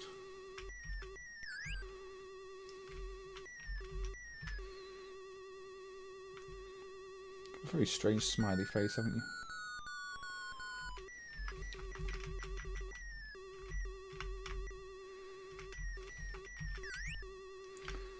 You see, you get more points. Bouncing very high now. But you sort of control your rough movement.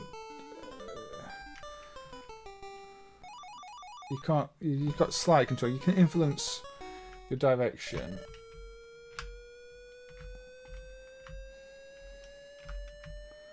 But you'll be forced in a direction after a bounce. It's a difficult one to explain how it controls, really. But it's okay. Again, people have fond memories of this. We got some people asking when it's going to be done, when it's going to be emulated. So it did get distribution even in the US. In fact, I think most of the cassette versions that are dumped are US cassette versions. Whereas the Japanese ones are often missing. So when I talk about palette changes, it might be that the versions that we've got screenshots are for the Japanese ones. Because here the buildings don't change colour between levels in the same way. Bongo, I like Bongo. Obviously Bongo does not begin with M, but if we were doing a user list of games, I would definitely consider Bongo. It's one of those. It's definitely a B-list game, but it's a playable one. It's a good fun one. You know, I've seen BBH play a lot of Bongo. You know, he's had his own Bongo streams and high score runs and everything on it, and it's a game that actually holds up quite well. Yeah, I guess it gets impossible after a while, doesn't it? You know, a lot of games eventually do. I mean, if you're thinking about Donkey Kong's kill screen, it's just that the game simply becomes impossible at that point. Yeah. Is that just due to the timer? I guess it's something like that.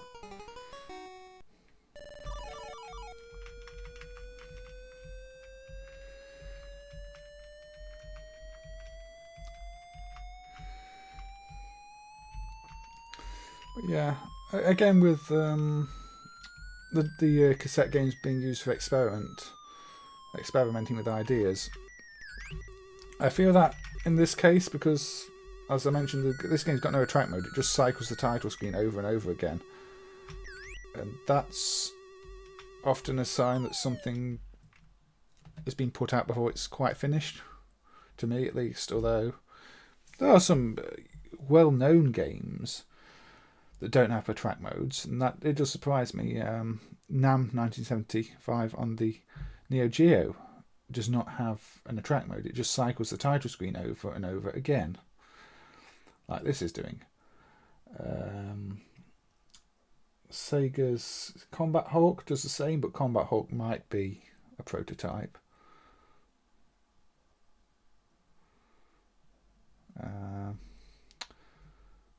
I mean, ask away. I mean, I might even be open to be doing a question and answer stream at some point. But yeah, if you've got any questions, you are welcome to ask, and I'll do my best to answer them. Love hearts in the windows. Yeah, that was Manhattan. It's an alright little game, I think.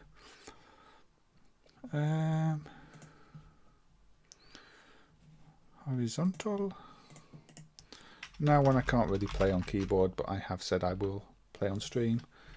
The classic Marble Madness. You really need a trackball for this. I've tried other controls. Doesn't really. The problem with the DECO, the cassette games, is unlike CPS3, they're not loading into flash RAM, because CPS3 is basically installing the game into flash memory when you load it the first time. The data cassette games are literally loading them off tape. There's no storage for them. I think the best thing you can do is use a save state, or actually let me quit out Marble Madness briefly.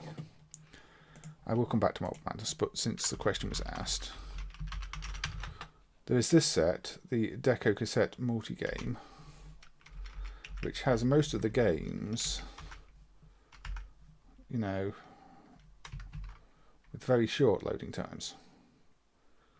It's more or less just copying them to memory instead. So, you know, it's copying from ROM into RAM instead of cassette into RAM. So for the ones that were dumped at the time of when this was made, although why are my controls not working yet? I don't know. Oh no, this was modified so you have to use diagonals, I remember now. So then you reset that, want to play, Ice Cream Factory, gives you little instructions. So, you know, as an alternate option for some of the games, this multi-game is probably a bit better. But yeah, otherwise you really just have to use save states. You can't. The way the system works, it's not going to understand even if the game is already in RAM when you start it up. So it's just how it's got to be, unless you're using save states. But I don't know. That's about the best I can answer the question. It would be very difficult to change it otherwise. You'd almost have to be replacing the entire BIOS loading code. And I don't know. Anyway, Marble Madness. Obviously this is a proper classic Atari game. One of these slapstick protected ones. Surprisingly was quite popular on home systems too, despite not having the trackball. But the game was adapted slightly there to work better with control, joystick.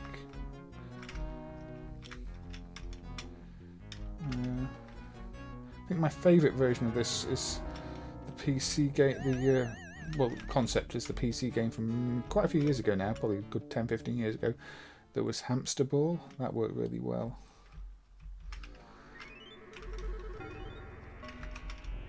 But, you know, the original is undeniably a classic. For the home systems, I think they had gyroscope on the CPC, which was a similar sort of thing.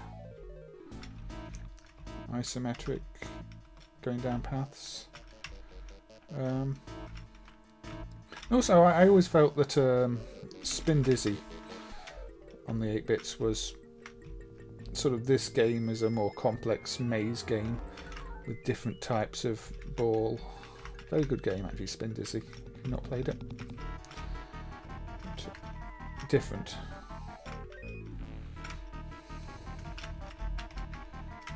Oh dear, I'm doing badly. No. Can't do this now on keyboard. Nope. No continues either, that's it. Lose, you're dead. I'll give it another credit, but I do struggle there at that point on keyboard. I can turn up the sensitivity, but it's already quite high. I think going too much higher even makes it even harder. But there we go.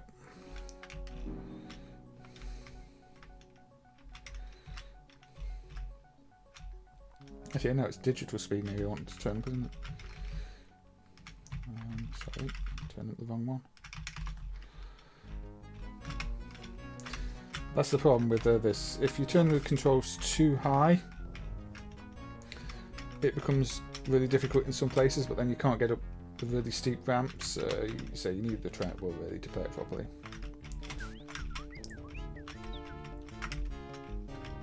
You don't do that.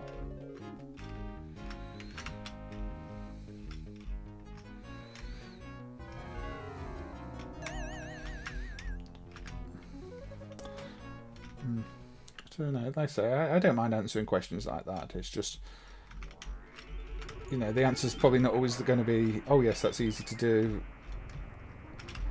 because a lot of them aren't.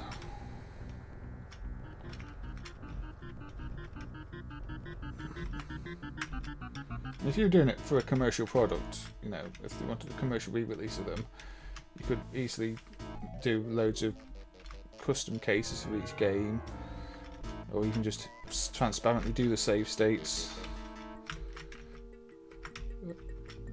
It's not really how things are done with MAME. It's harsh putting me all the way back there too. There we go. Actually did a lot better that time. 25 seconds remaining as well.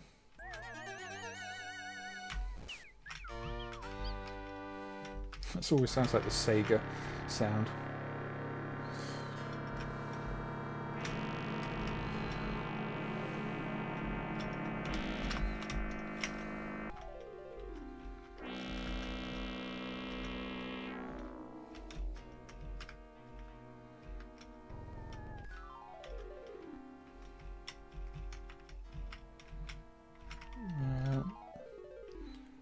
Not doing well now.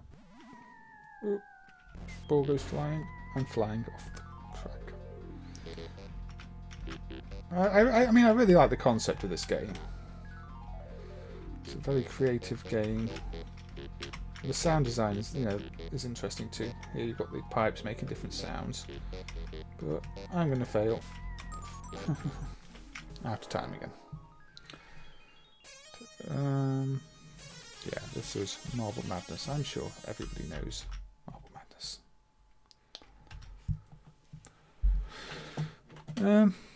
I said I'd have another look at Mario, didn't I? Let's put Mario on again because, you know, it's always a classic. It's Mario. Not especially good at Mario, but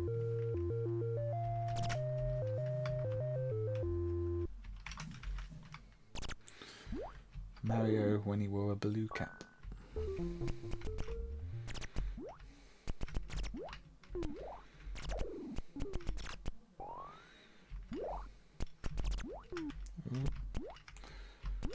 No. Ah dear. I have to practice again. This is how it started off last time I played Mario. The first credit, it was just a disaster.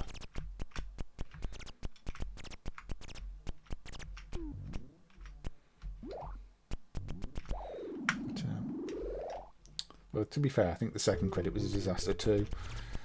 But, you know, I'm judging by not jumping into enemies as opposed to getting anywhere in the game.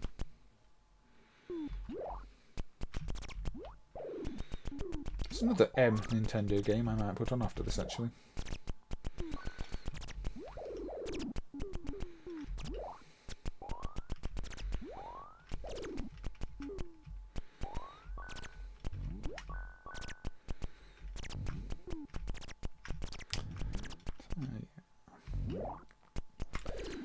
No, I remember when I was younger, I didn't understand that this was the first Mario game because I played Super Mario before it, and so I was quite confused when I fired this up and found this was Mario. As, you know, especially on the Amiga, you got games that claimed to be Mario clones, so I was expecting them to be Super Mario clones, and they were clones of this.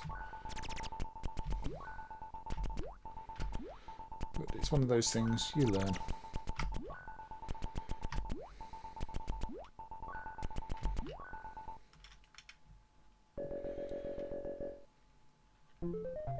Perfect. Look, I did it twice.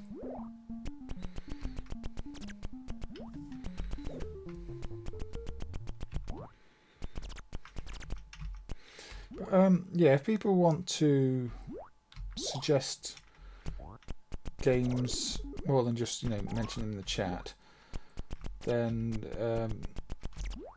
you can contact me on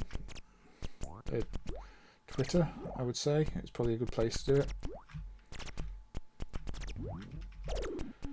You can always link, if you do a text file, you can put it on Pastebin or something like that and link to that, and I can have a look at what the suggestions are.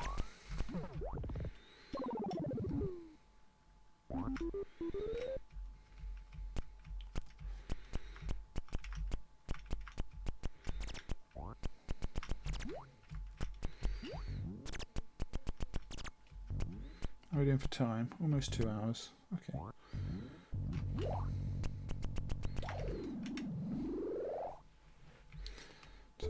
Yeah, I don't remember ever seeing this game in the arcades. I don't remember seeing that many games in the arcades, but definitely not this one.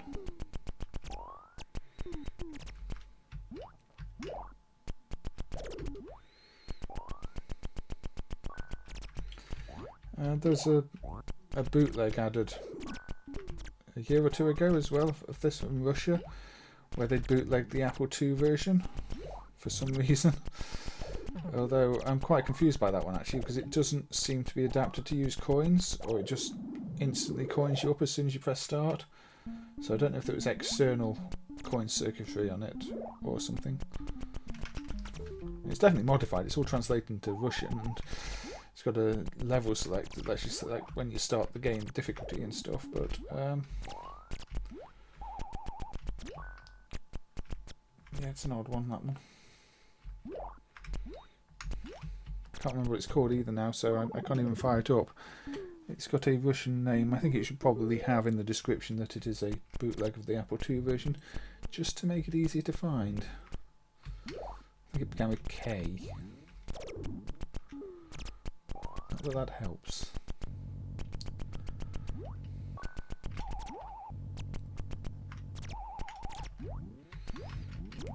Nope, don't do that. Pardon me? Unless I wrote it down somewhere. I don't think I did. No, it's not on there, is it? No. I know if I check my blog it'll be on there, but not right now. Anyway, that was a quick revisit of Mario Brothers. Just, it's a classic game, isn't it?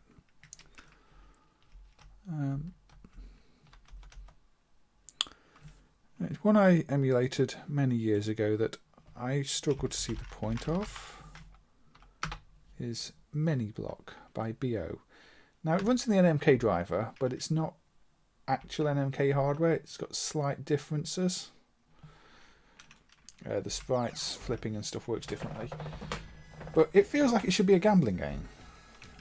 I mean, you're just sliding pieces around to make matches, and then money falls down.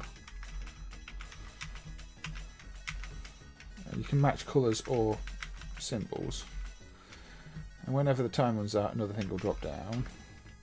And I can make another line. Here we can now line up 4 bells. But you know, there doesn't seem to be a quick drop down button. There's only the 2 buttons.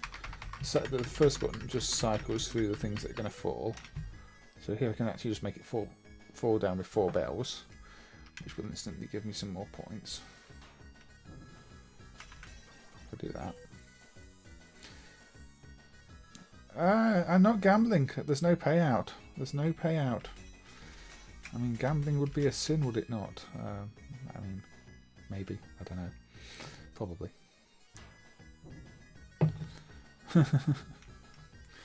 People cannot bootleg my blessings.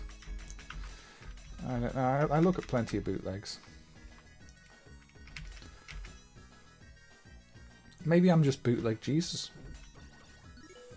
I mean, have you considered that possibility? But yeah, this seems too slow paced and easy too. I mean, you can play this for a good 10 minutes before it actually starts to get challenging. There are high difficulty levels in the service, you know, the dip switchers. But and the real thing. Okay, thank you for considering me to be the real Jesus. I have my personal doubts, but you know, I guess maybe Jesus would not know Jesus was Jesus or something like that.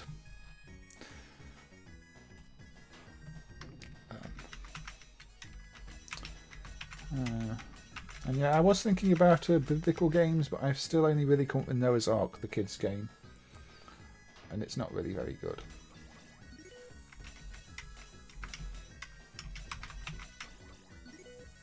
It also doesn't begin with M. It's close, but not that close. I mean, the Noah's Ark game was one that was done by, I can't remember the name. Video. It was a tiny mini cabinet for kids anyway, to keep them busy while their parents played other games. and as such is very easy. I can do bells here, can't I? Yeah, I'm not going to play this one for too long because it's sliding puzzle and really quite boring. I just remember emulating it, and for a long time the backgrounds were incorrect, so I didn't even have the money in the background because I didn't understand how the backgrounds worked. And at some point that got fixed, but it's still... I don't know why anybody would make this. It's not even got adult pictures of anything that I can tell. So it's not got that, you know, you'll win some adult pictures.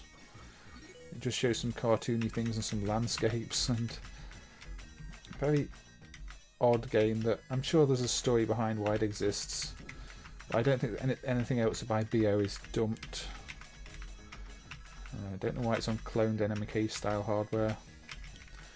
I've also completely forgotten how to do slide puzzles. Not that I was ever good at slide puzzles. Yeah.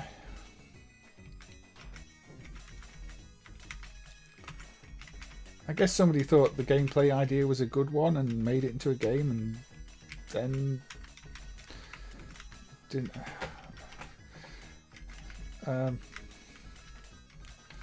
Slide puzzles are actually easy, but not if you're not concentrating.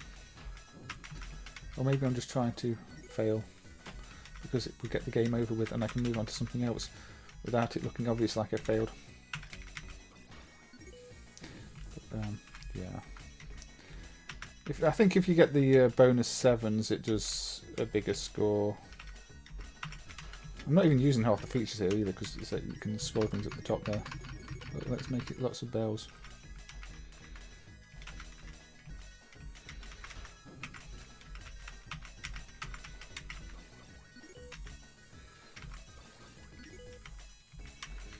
I don't think there's even a chain mechanic, so doing it quickly doesn't even reward you.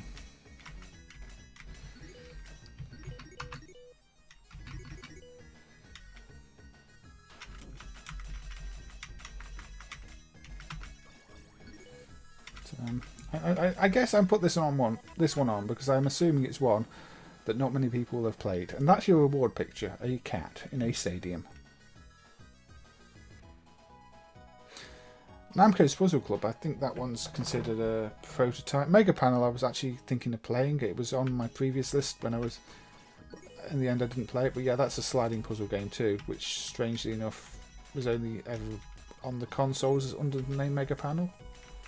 I mean, it was on the Mega Drive. Was it even on any other consoles?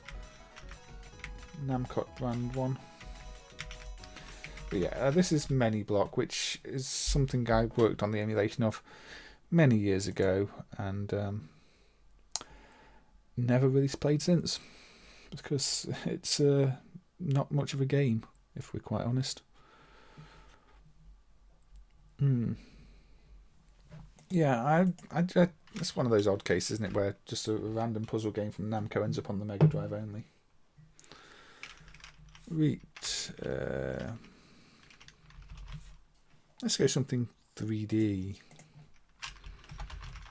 No, great. Mace the Dark Age from Atari in '96.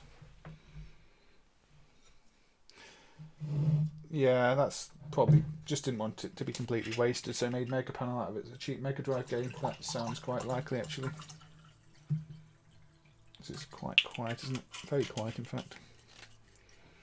Very, very quiet.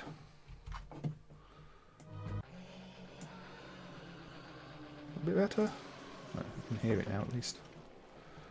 Mace the Dark Age. One of those Atari games that runs on Voodoo type hardware that, you know, nobody really cares that much about. Like many of Atari's attempts at doing fighting games, to be honest. And Primal Rage proved to be popular. I'm not going to say it's a great game. You still need to fix the emulation of it at some point because it's a mess.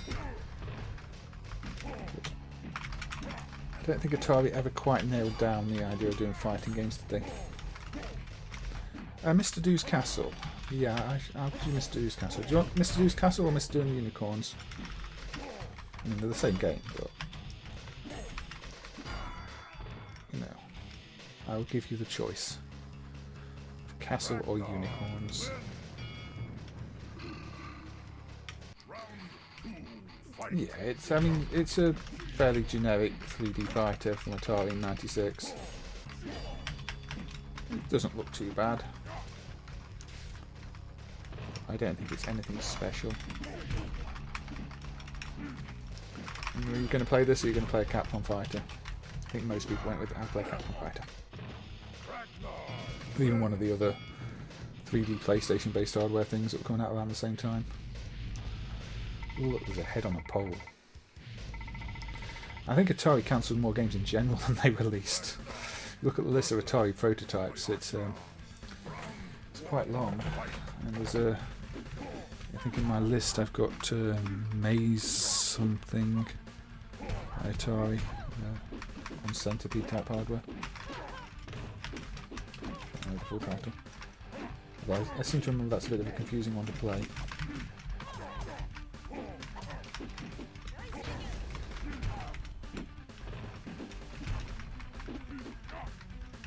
I hadn't noticed that, but yes. I see what you mean.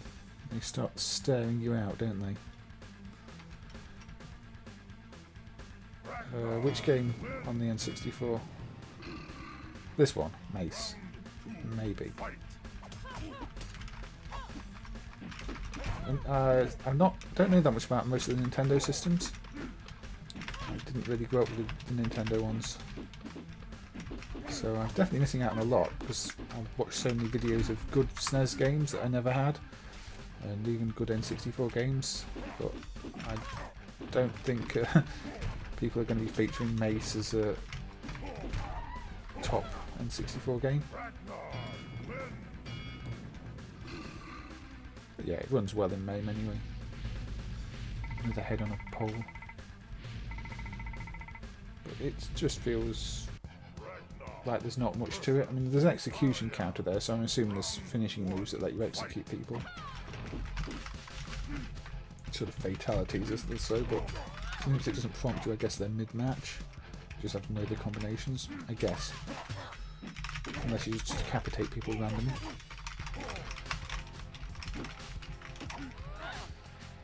But, being, voodoo based, it does look a bit nicer than the PlayStation hardware games.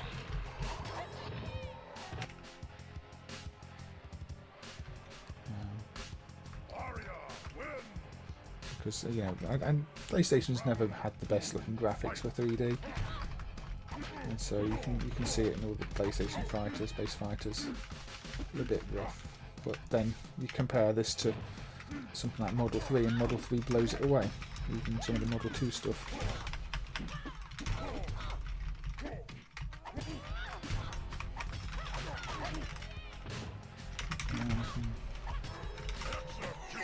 Oh, is this going to be a fatality?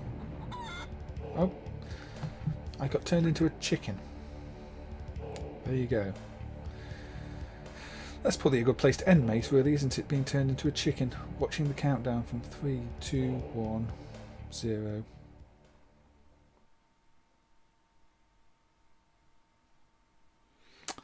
I'm not really sure I would have called that an execution. Maybe if I'd been delivered to KFC afterwards, it would have been an execution. But I was quite happy being a chicken. You got your colour cycling effects. We talked a bit about colour cycling the other day, didn't we? Yesterday. An FMV part here. But I don't know. It's never been a personal favourite.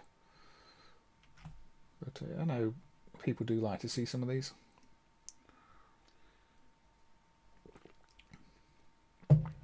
And I don't think it's a terrible looking game. I just think it's a fairly redundant game that seems to lack any real identity. But it's always nice to see things on this type of hardware running. Decent resolution there too. 3D effects. Oh yes.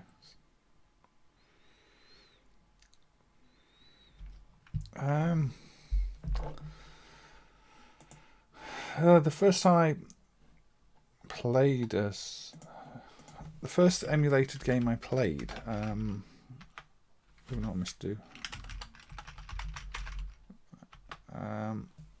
First emulated game I played, I think, was probably going to be a Spectrum game on the Amiga, and the Spectrum emulator on the Amiga didn't even run at full speed. So I would have been looking to, load up games I remember like DEEE and the like from the Spectrum, which were probably only like a good 5-6 years old at the time, if that, some of the newer ones. And I was very confused by how an Amiga, which was so much better than a Spectrum, couldn't run a Spectrum game at full speed. Of course, now I know quite well, that it's not just running the game, it's running a whole emulator and having to interpret everything. So it makes sense now, but at the time it didn't make much sense to me. The first games I emulated, for MAME, I started by looking at some bootleg clones and things like that. I think the first submission I've got accepted in terms of a game being emulated was the Winter Bobble bootleg of Snow Brothers. And then I started looking at other things. Well, I'd always been looking at other things, but I was researching Mega Drive hardware, and the Sega C2 driver and things like that were quite early ones. So your Columns 2, Pure Pure, those games. I like puzzle games even then. So they're some of the earlier memories. I looked at all sorts of little things there back then. Angel Kids sticks out as an interesting one to have got emulated because it's got that split screen effect. Yeah, this is a bit like Space Panic, really, isn't it? Hitting down platforms, trapping enemies on platforms, knocking them down, trying to get through multiple platforms.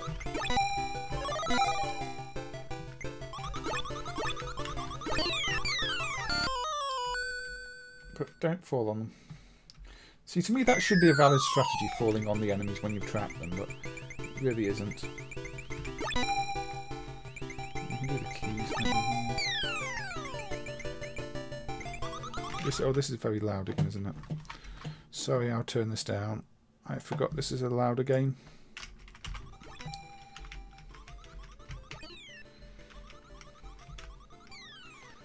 Get up there, get up there, get up there, get over. We didn't get up there in time. I didn't get there remotely in time. But I do like the mechanic of knocking the ladders backwards and forwards in this. Let's get the kick actually. There we go.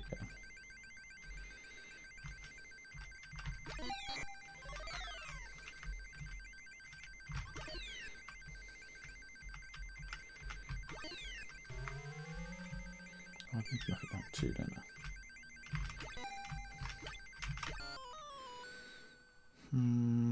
I've forgotten all the gameplay in this.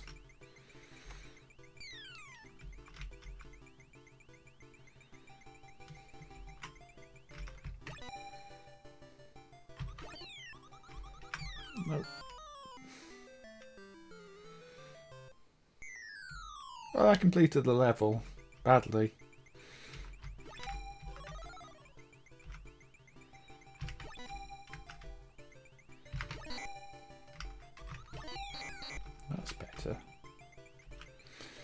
But yeah, this is a nice Mr. Do game, if you've remembered it. Things. I think it's got some creative ideas, say with the ladders and the different block types, and it just takes that Space Panic idea, which was one of Universal's earlier games, and adds a twist to it. So again, you could probably argue, what does it have to do with Mr. Do apart from the character? Why isn't it branded as a Space Panic sequel? But I think, they had Mr. Do as pretty much their mascot at this point. Although that's one odd thing for me is the Mr. Do I played back as a kid definitely had cabinet artwork, like proper cabinet artwork. A big Mr. Do themed clown on the side,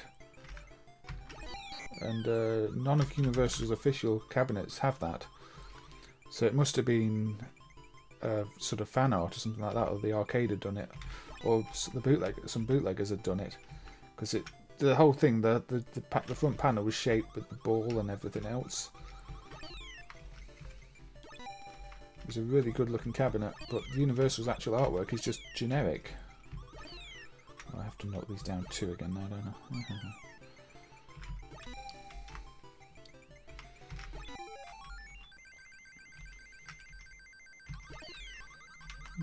What do I do to kill these ones? I can't remember now.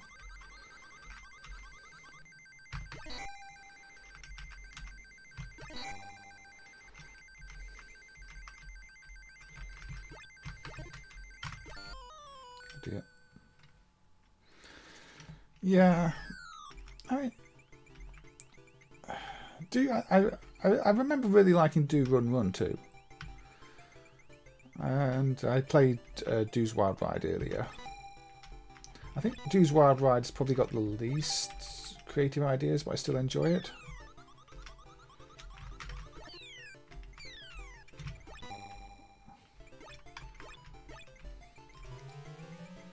I can't remember how you kill these final enemies.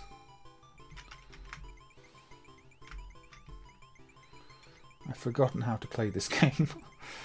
As terrible as that sounds. That works.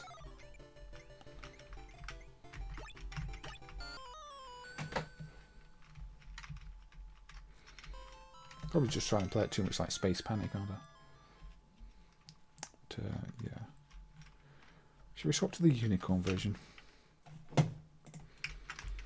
Now, I remember from an emulation point of view, this one's an interesting one because the code is written in such a way that there are actually race conditions, so it doesn't always read the dip switches properly if you've not got the CPU timings perfect, which is kind of bad programming, but I guess if it just worked on the original hardware, it worked on the original hardware.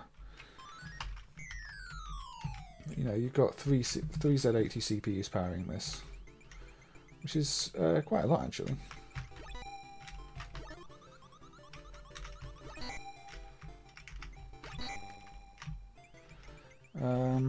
But Mr. Do itself is one of those where there's a Z80 that is more or less redundant. It just acts to copy the sprite list to another, you know, private buffer, and you're wondering why if they used an entire CPU to do something like that. Are they just trying to be able to boast that it's got a far higher CPU count? You know, you could have used a very simple chip to do the purpose that you've got an entire Z80 processor performing.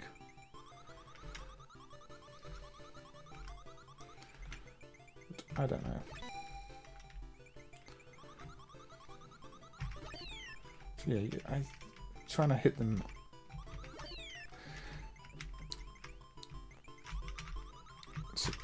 You've got to get the timing right. But yeah, I think this one doesn't get played as much as the original. And the original Mr. Do is I prefer it over what it's often compared to, which would be Dig Dug.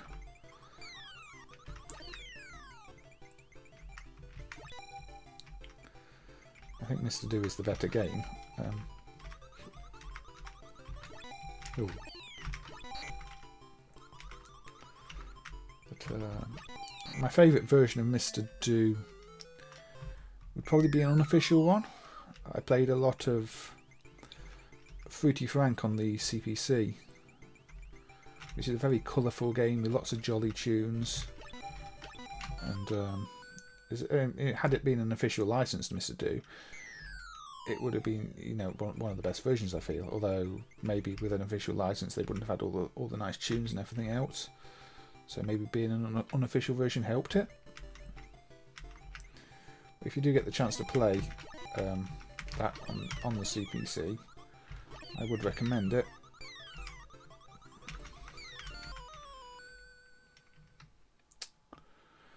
Two hours 20. Okay, I'm not very good at this, as you can tell. Visually, for some reason,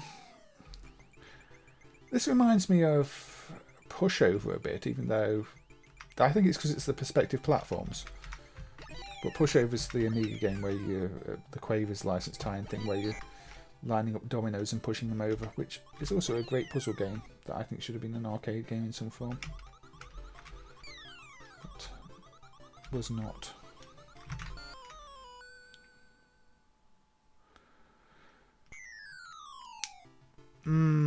Yeah, Grey Out's not shown up yet. I mean, the Tatsumi Get Boards games are rare anyway. It's possible it was just being location tested there and didn't make the final cut. I don't know. I mean, we did get a lot of games tested in this country. It was a big market. I remember playing Super Dead Heat, I think I've said that before, which only showed up again a few years ago. I believe that showed up in South America. I think that showed up in Argentina or somewhere like that eventually. But,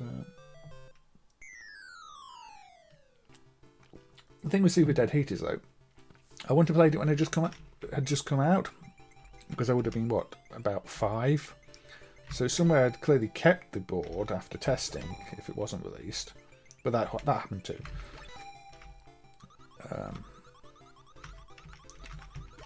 But again, that's a very limited release.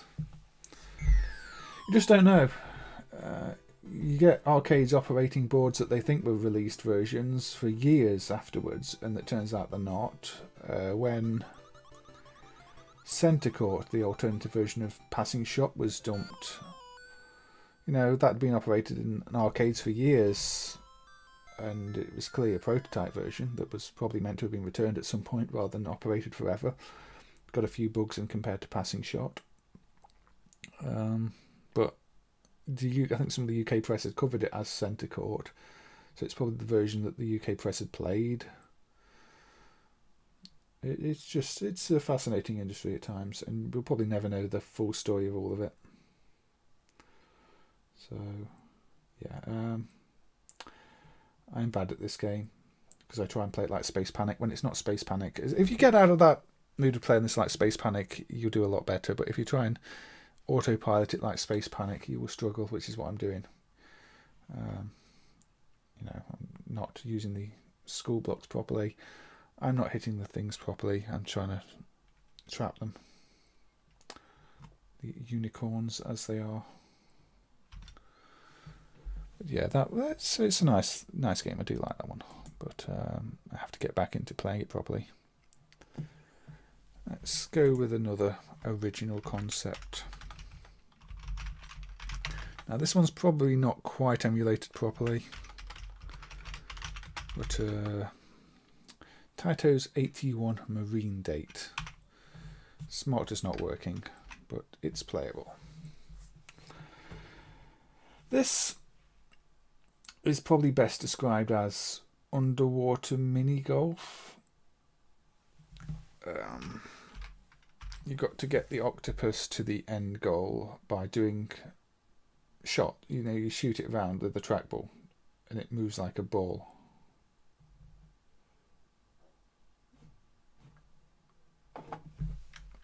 The controls seem worse than I remember them being, but yeah, maybe it's got worse at some point. Why does Gyrus have so many CPUs? I'm not entirely sure.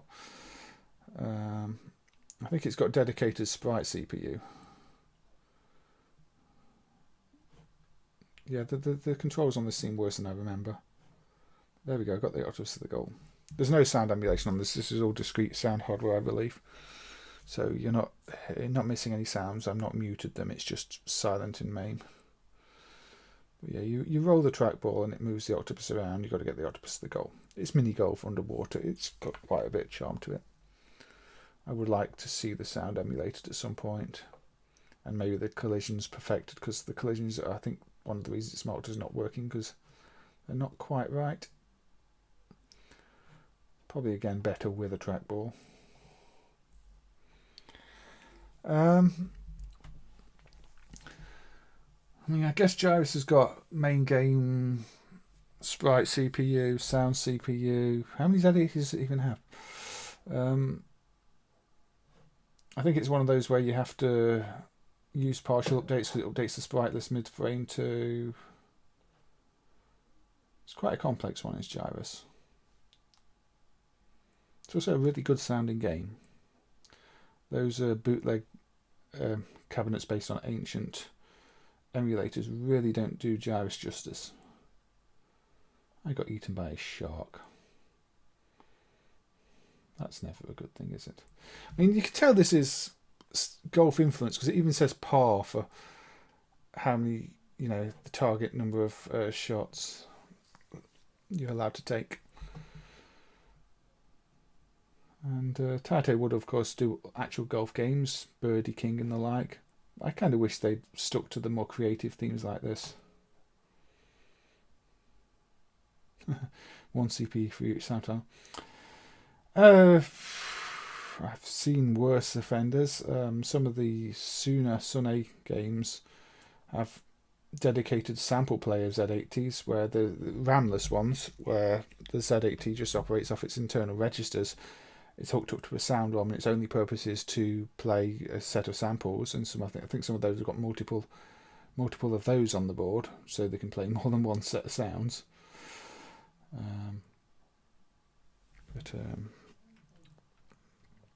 I mean, Gyrus doesn't begin with the correct letter. I just want to see how many CPUs it has. I'm not playing Gyrus. So it's got the Z80.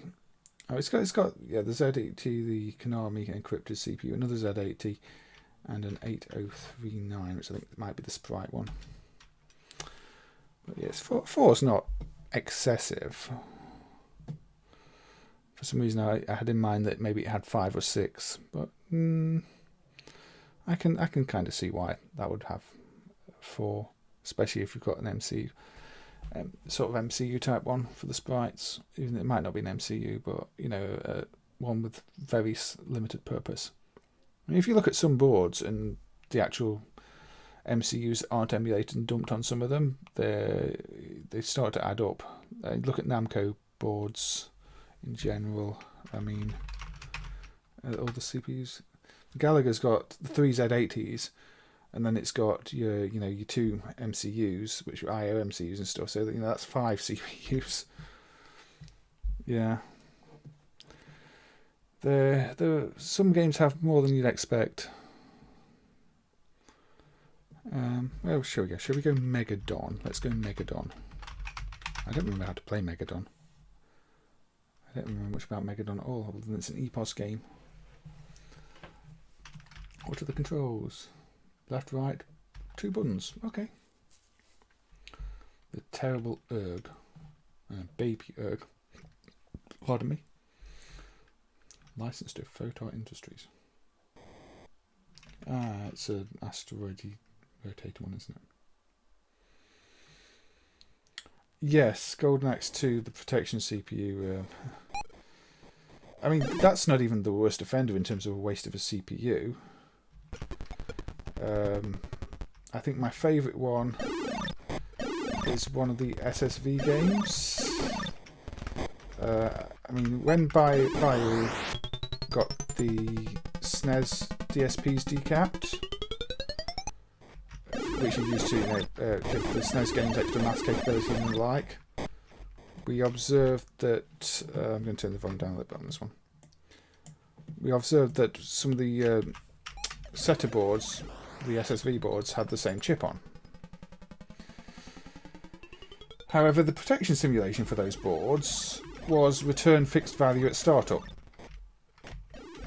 Literally just that, a return handler for one value. It wrote 2 values, it returned 1. All they do with an entire math DSP is a single calculation on startup. And these are the CPUs that were used to make SNES games far better. It's an utter waste. It's like they just had to check a box to say it was protected and didn't really care what the protection was. And yeah, your own shots kill you in this, so this is quite tricky.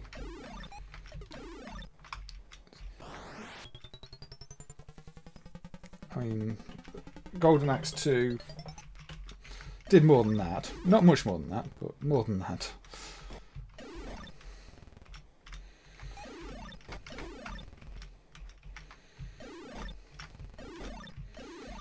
This really needs a spinner. It doesn't really work as a joystick game. You don't have the fine enough control to manoeuvre. At least that's my excuse of why I've not passed the first level yet.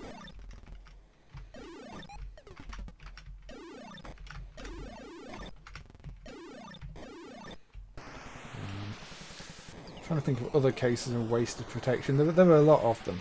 There were so many cases where you go, that's got an MCU on it? Wow. Because you do... Oh, come on. Even the all things that are dead kill you in this.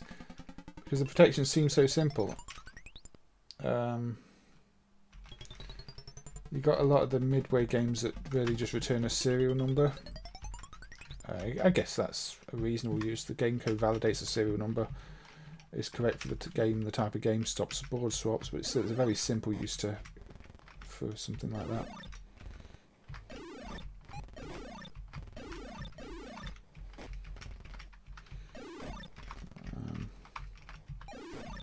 What else is there? I should have a list of these things. IOMCUs are quite common too, just passing inputs along, where you don't realise they're there until you research the board and realise it doesn't have a direct connection to the inputs. I don't get past this, but I don't.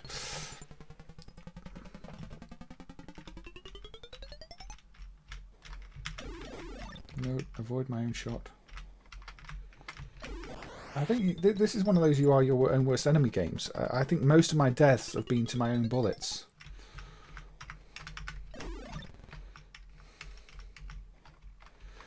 Yeah, Epos did like doing these. And your bullets bounce off the walls. Epos did like doing these effects. I think the dedicated hardware versions, some of the others like the Glob, do similar wipeout transition effects, whereas the PacMan hardware version obviously doesn't because it's not got a frame buffer.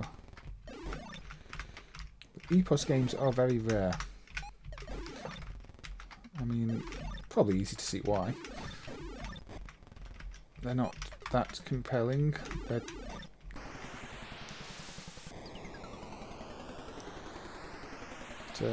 yeah, I do like that effect actually. It's probably one of the only reasons I'm continuing to play this game when I've already decided it's terrible. Oh, there we go. That's better than I've done already so far.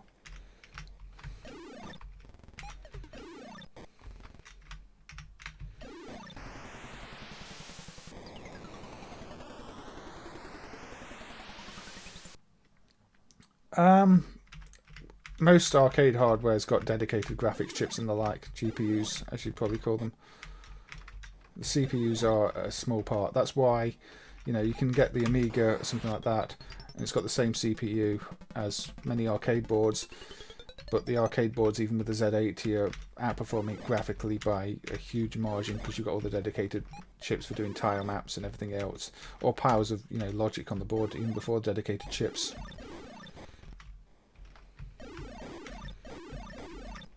But no, the CPUs are only a small part of any piece of arcade hardware.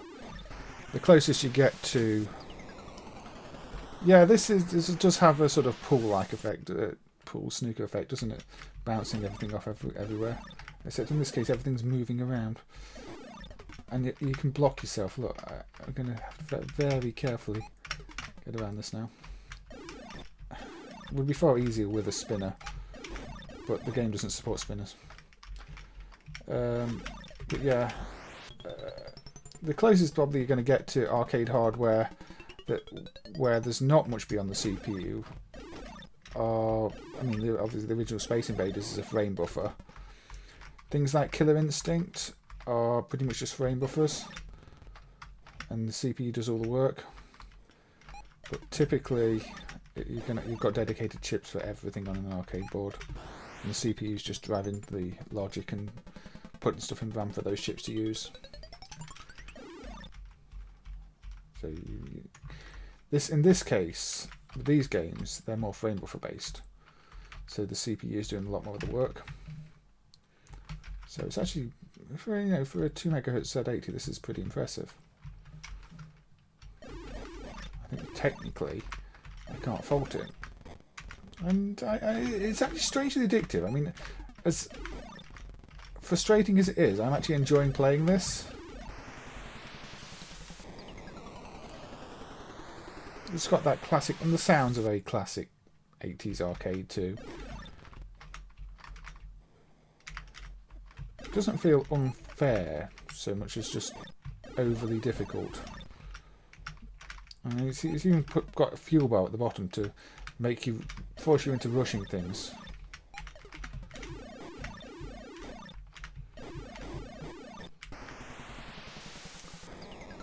And you've got limited ion bombs apparently, which I'm guessing are my shots. So I've not been watching that counter.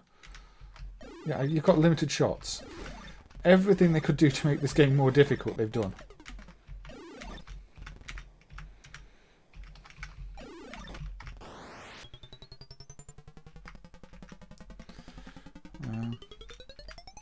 I can't remember when this one was emulated actually. I know a lot of the Epos games didn't show up for a long time.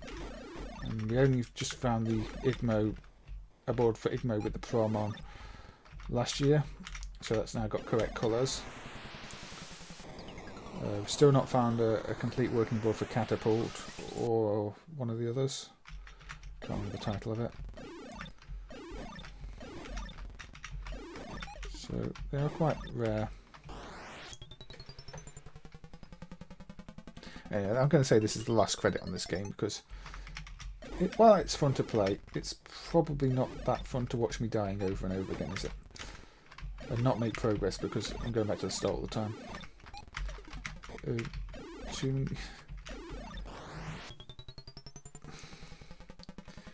that game over?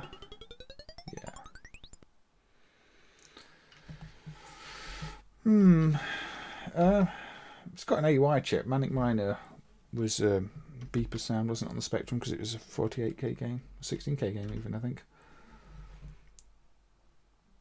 It might be. Oh, does it increase when there's when the shots go off screen, or is it always decreasing?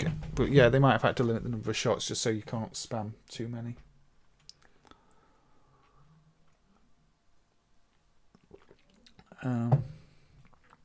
Okay, I mentioned this one earlier. What's the controls? The controls are going to be trackball. Yeah, the controls are trackball. This is probably going to be unplayable. This is Atari's prototype Maze Invaders. I'll start on Maze 4. Well, where's the option to start in Maze 1? It's not too unplayable. It's also a bit quiet, so volume up on this one.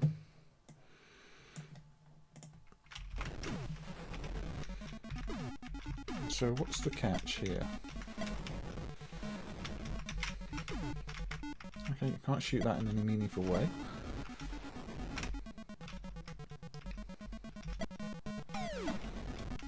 And go to different exits. Again, this is unreleased, it's a prototype, like so many Atari games. Okay, I got the shots back then. That's not as bad as I thought then. I thought it just limited the number of shots in total, and it was just even more unkind than I thought. But it sounds like it's not quite that unkind. So the enemies can't go past the barriers. Okay, that kind of helps me.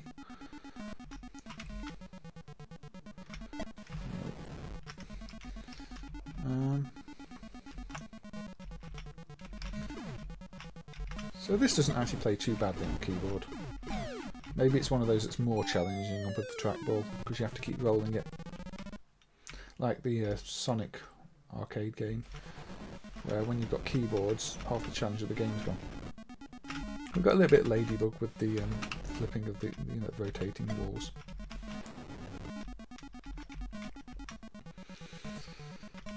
I guess the issue with this one, compared to most Atari games, is there's not much creative about it. It's just a maze game, which is probably why it didn't get released.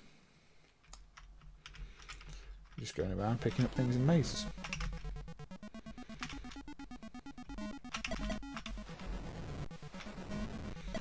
This feels more like it would be a game from Epos, where we just played, Epos's Megadon. It's got a very similar low budget Mace feel to it.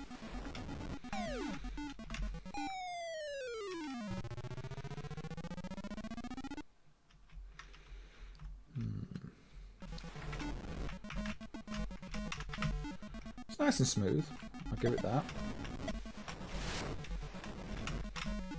And the main character sprite's kind of cute. Oh, did you actually get caught? Oh look. The eye animations there. Let's get out the door. Triple bonus for something.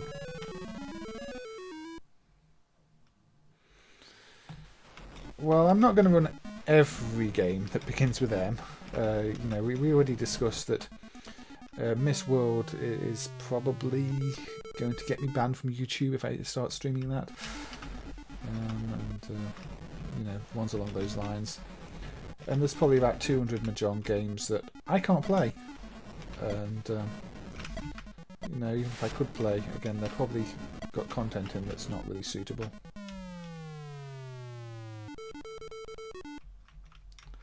But I'm playing all the M games that I can play and enjoy.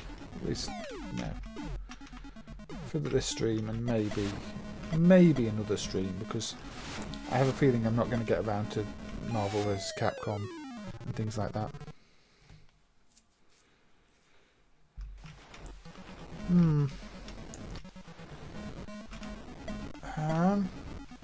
I mean, it wouldn't surprise me if we ended up with emulators for them on the PS5. They're just not ready yet, maybe. I don't know. I did look at Motor Frenzy in one of the previous streams. I'm still not... I mean, I mentioned I'd really like to see a original hardware video of Motor Frenzy because it feels almost unplayable. I guess that's just how the game is, because I know you said it's really difficult to play. Yeah, it was the Space Laws protection, wasn't it? It just feels like there's something missing in it, like there's some rose scroll effects missing. I really don't know. It's an odd one. It's just such a bad game.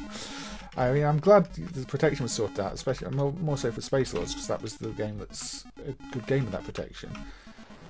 But I can't get my head around what's going on in Motor Frenzy most of the time.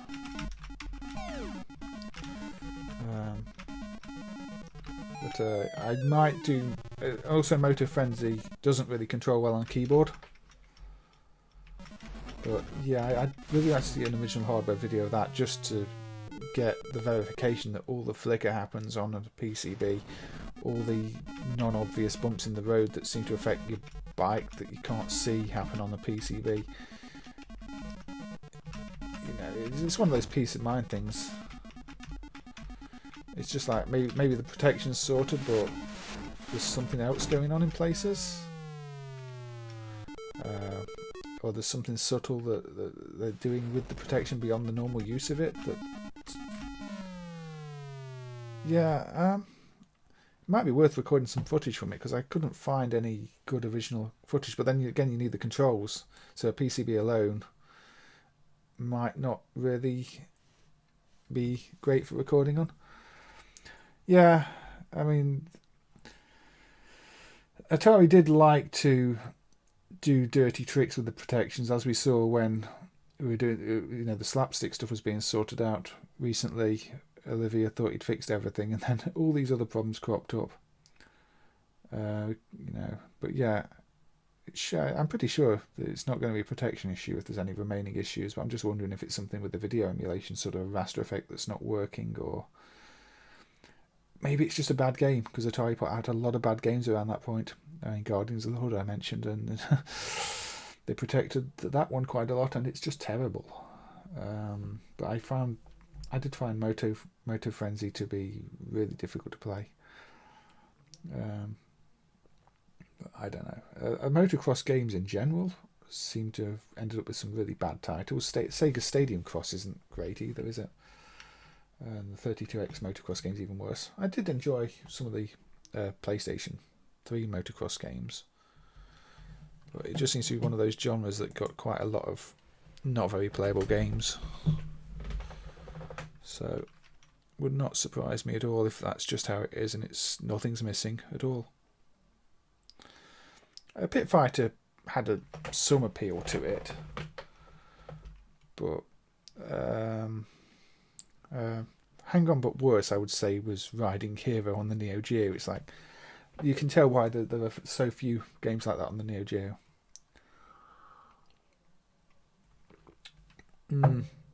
Yeah, Moto Frenzy is probably just a bad game. I think that's more likely than there being any problem with the protection on it. You can tell from playing it, it doesn't feel good. It feels like they've gone for a very crude look. It just feels like Guardians of the Hood or Pit Fighter was a racing game.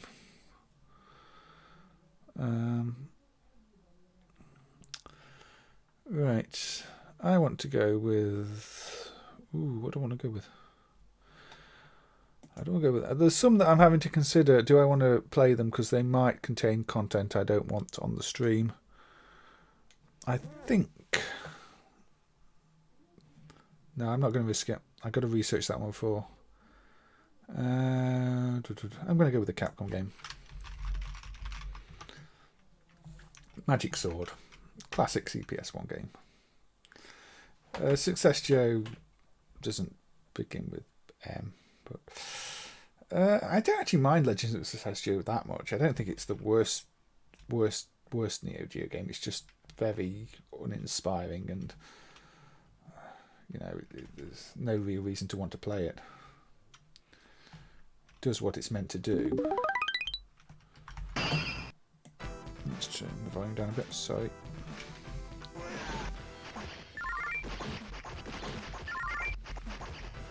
I'd rather play Success Joe than, say, Flip Shot or Bang Bead, which just seem like very poor implementations of Pong. But yeah, it is definitely bad. It's just not the worst bad. It's just bad. I think Taito's other Success Joe game, the Taito one, I actually think's even worse. The sort of more boxing punch-outy one.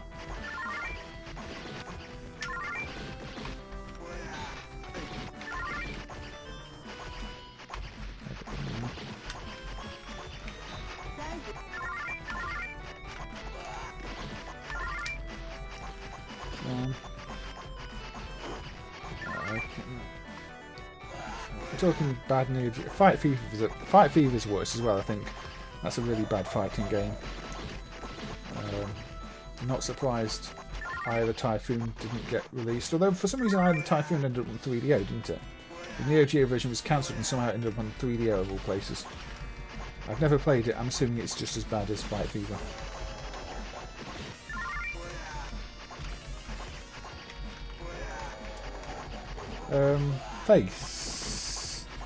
Face did Garurin, which I really like.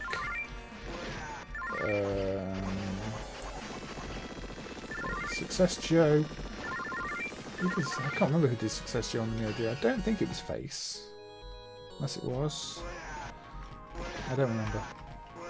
But Taito did the one of the other Success Joe games, not the Neo Geo one. Face have got some good games. Nostradamus is good, so I like Garurin on the Neo Geo Face game.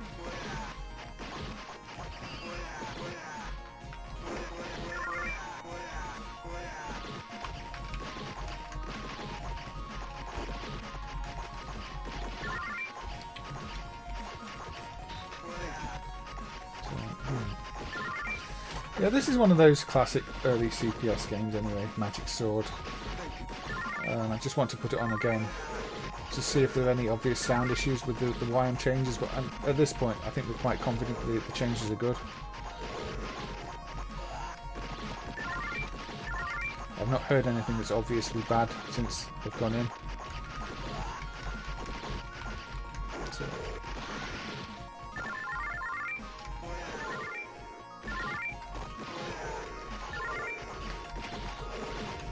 I'll check who did Success Joe in a bit. You could be right.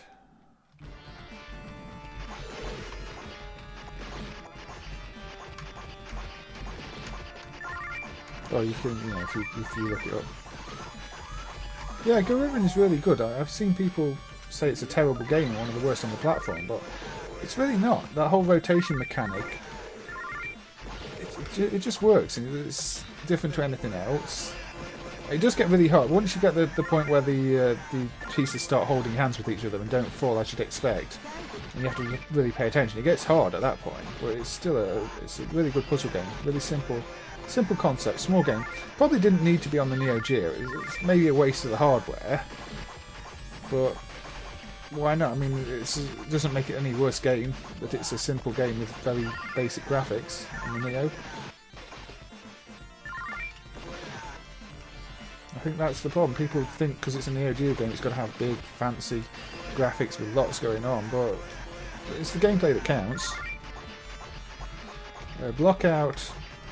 Blockout the arcade I didn't play much. I played a lot of Blockout on the Mega Drive. Although that port is very, very slow. It's one of the few Mega Drive games that needs you to use the start button to drop the pieces. So if you've got an unofficial pad with the start button in a weird place, it's practically impossible to play. But yeah, I did play a lot of Blockout on the Mega Drive. Electronic Arts handled that one. And I'm really bad at it now though, because I've not played it for many, many years. But I think in terms of the 3D Tetris type of games, Blockout was the better one. Weltris, which got an arcade port, was not fun. But Blockout, yeah, Blockout's a good one. Right, probably about 10 minutes remaining on the stream, so because we're almost on 3 hours. So yeah, I'm going to say there will be another part to these M games because there are, say, at least the Capcom fighters that need to really be covered if we're doing M games, and quite a few obscure ones too.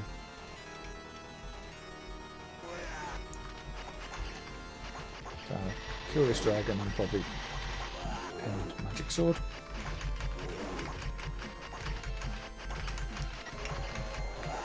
I really like this dragon graphic actually. I think that's a fantastic sprite. I think the artwork in this game in general I find to be a bit mixed. The characters look a bit robotic. Then you've got really nice sprites like this dragon here.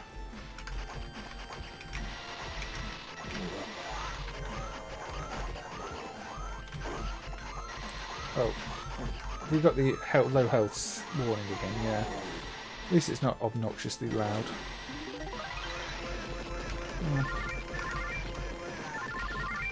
There we go.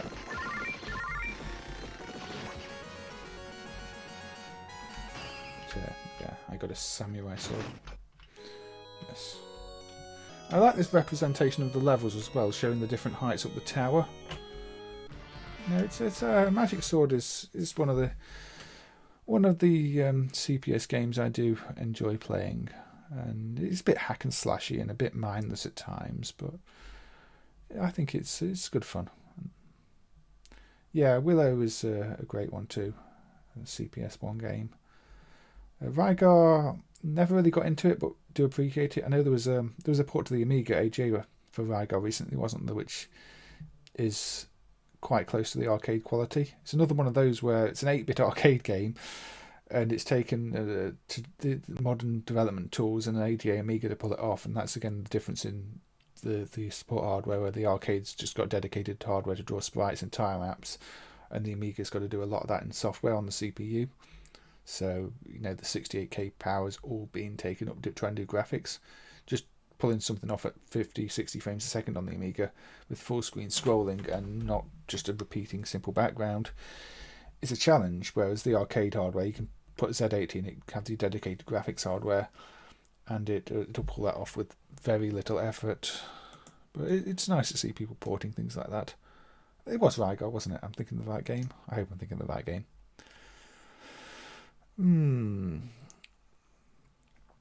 Right, where shall I go next?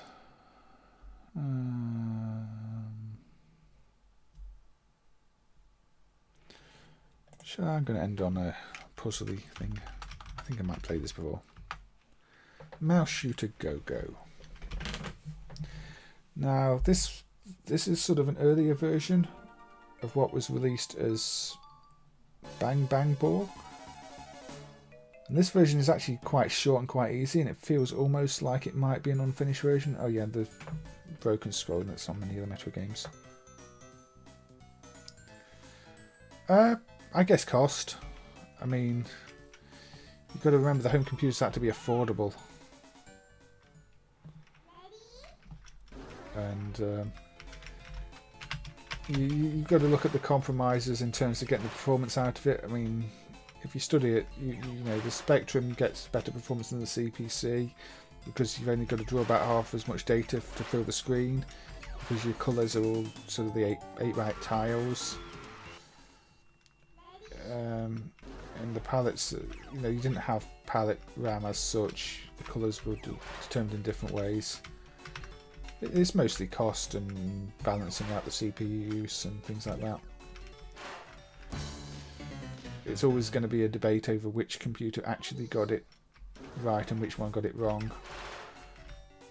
But, you know, again, without dedicated hardware, if you draw into a frame buffer on the Amiga, it's a lot less data to write and draw if you've only got to handle 16 colours as opposed to far more. And if you were trying to pump out 256 colour graphics and software on a plain 68K, the games would run even worse. So you have to work out where you want to spend your money in terms of the hardware design. And a lot of them, you know, they're much older design. They're built on old designs. I mean, the original Amiga is from much earlier than the later models, but maintain compatibility for the most part.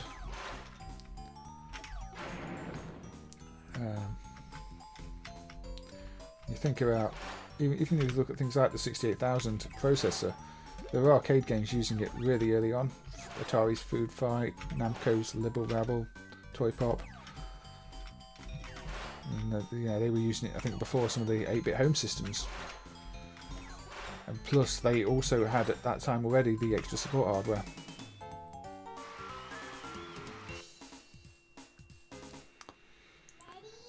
Oh yeah, C-chip protection. Yeah, that is a good one actually. I didn't mention that at the time, but yes.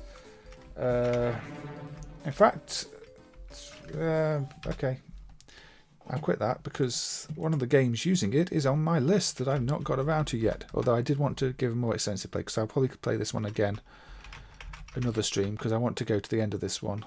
Mega Blast. It has right there the NEC UPD 78C11. That is the C-chip. This game checks the C-chip RAM exists on startup. That's all it does. It never touches the C-chip after that. Doesn't use it to read inputs, doesn't use it to... It checks the RAM is there and then puts it in a dead loop. That's all it does with the C-chip. And considering the C-chip is the chip that, you know, prevented Bones Bonds Adventure running properly for many years, prevented Rainbow Islands running properly for many years, Operation Wolf running properly for many years, to see it just used as a does it exist check, it's ridiculous. And it's not like they've recycled a C-chip from a different game. It's got its own program. It's just that program is all dummy stub functions, you know, they're dummied out. It doesn't do anything. It's a pointless program. So I don't know why, but the hardware itself doesn't really lend to the C-chip being used for imports, because it's got its own way of reading imports.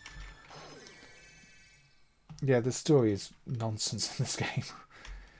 I mean, the whole game is pretty nonsense. You end up fighting against, you know, cameo characters from other Taito games, which is why I wanted to give it a full play at some point, because the later levels you just get a bit wacky. But yeah, the protection chip may as well not be there. It's as close to unprotected as you're going to get. You'll probably hack up the board substitution RAM, and yeah. Just make you wonder how many games there are that have got complex protection chips that we just don't know have complex protection chips because their use is so trivial. What this game does have going for it is a fantastic soundtrack. The game itself is nothing special, and I'm not playing it well. But it's got one of those soundtracks, and I think I said before, my gut feeling is maybe the soundtrack is the only reason this game got released, because they've got this fantastic soundtrack. And I thought, you know, we can't just let it go to waste. We may as well release the game. It's horrible colours in there. But, yeah, the C-chip emulation is definitely one of the big achievements of the last few years as well. The work that went into that, grinding down the chips, connecting directly to parts inside them. Something I never thought would never happen, and it all happened. And so they're all dumped. And Operation Wolf now works perfectly. Rainbow Islands now works perfectly. Oh, you know, Bones Adventure. I don't know how you say that one. Is it Bones? Bonds? I think it's always Bones. B-O-N-Z.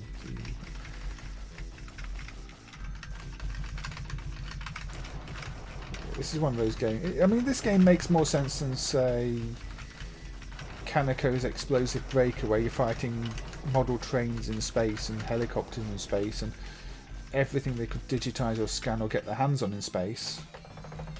I think there are a few emulation issues with this, actually. Sometimes the sprites flicker in place they're not meant to for a frame like there, but that could just, again, be the game. So it could be a buffering issue.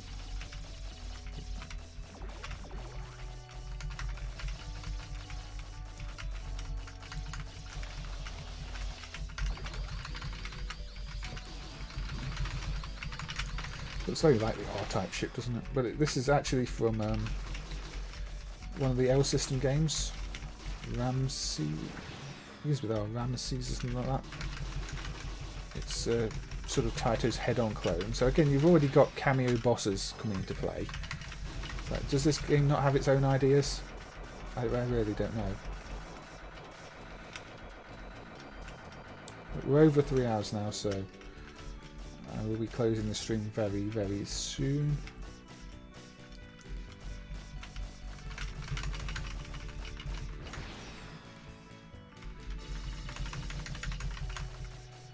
But yeah.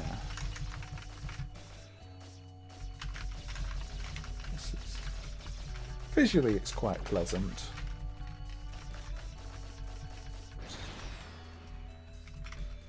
I think it looks nice with the filters on. They help it actually, but it's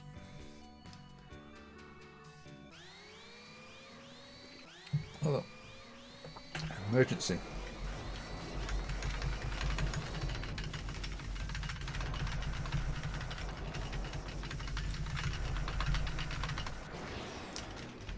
Got greedy. Started to credit fee. This looks a lot more like something that belongs in fantasy then, to be honest. Everything in this game feels out of place. I think that's the problem with it. They've got elements from other games. Again, after that boss died, it flickered on the screen. I think that must be a bug in terms of the sprite buffering or something. Now suddenly we're in lava and it's much less pretty.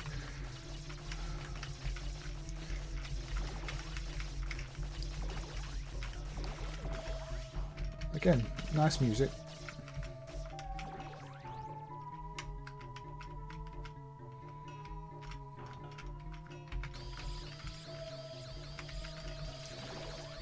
The only other game I can think of with four things surrounding a ship was Gadget Twins on the Mega Drive 2, which is a game I always wanted to like but found far too irritating to play because you had to keep swapping between the things on the ship in the different directions and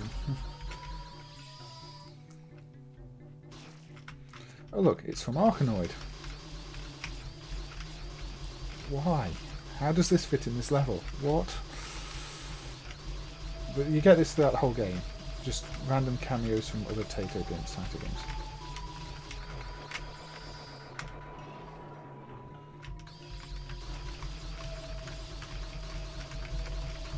It's definitely worth playing for the experience of playing it through at least once, but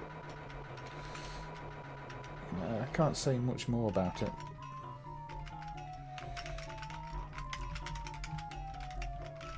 Dead air. Nothing happening. and boss. I've not spent much time with Ironhander actually. It's one I need to spend more time with. You're gonna appear, boss. Mini boss.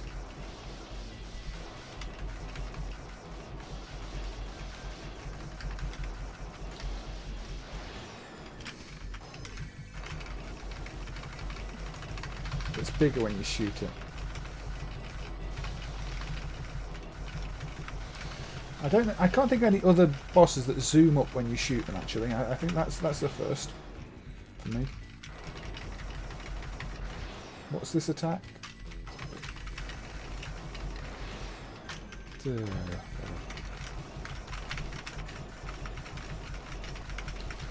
Yeah, this just seems to be Taito's let's throw everything in the mix and see what sticks game.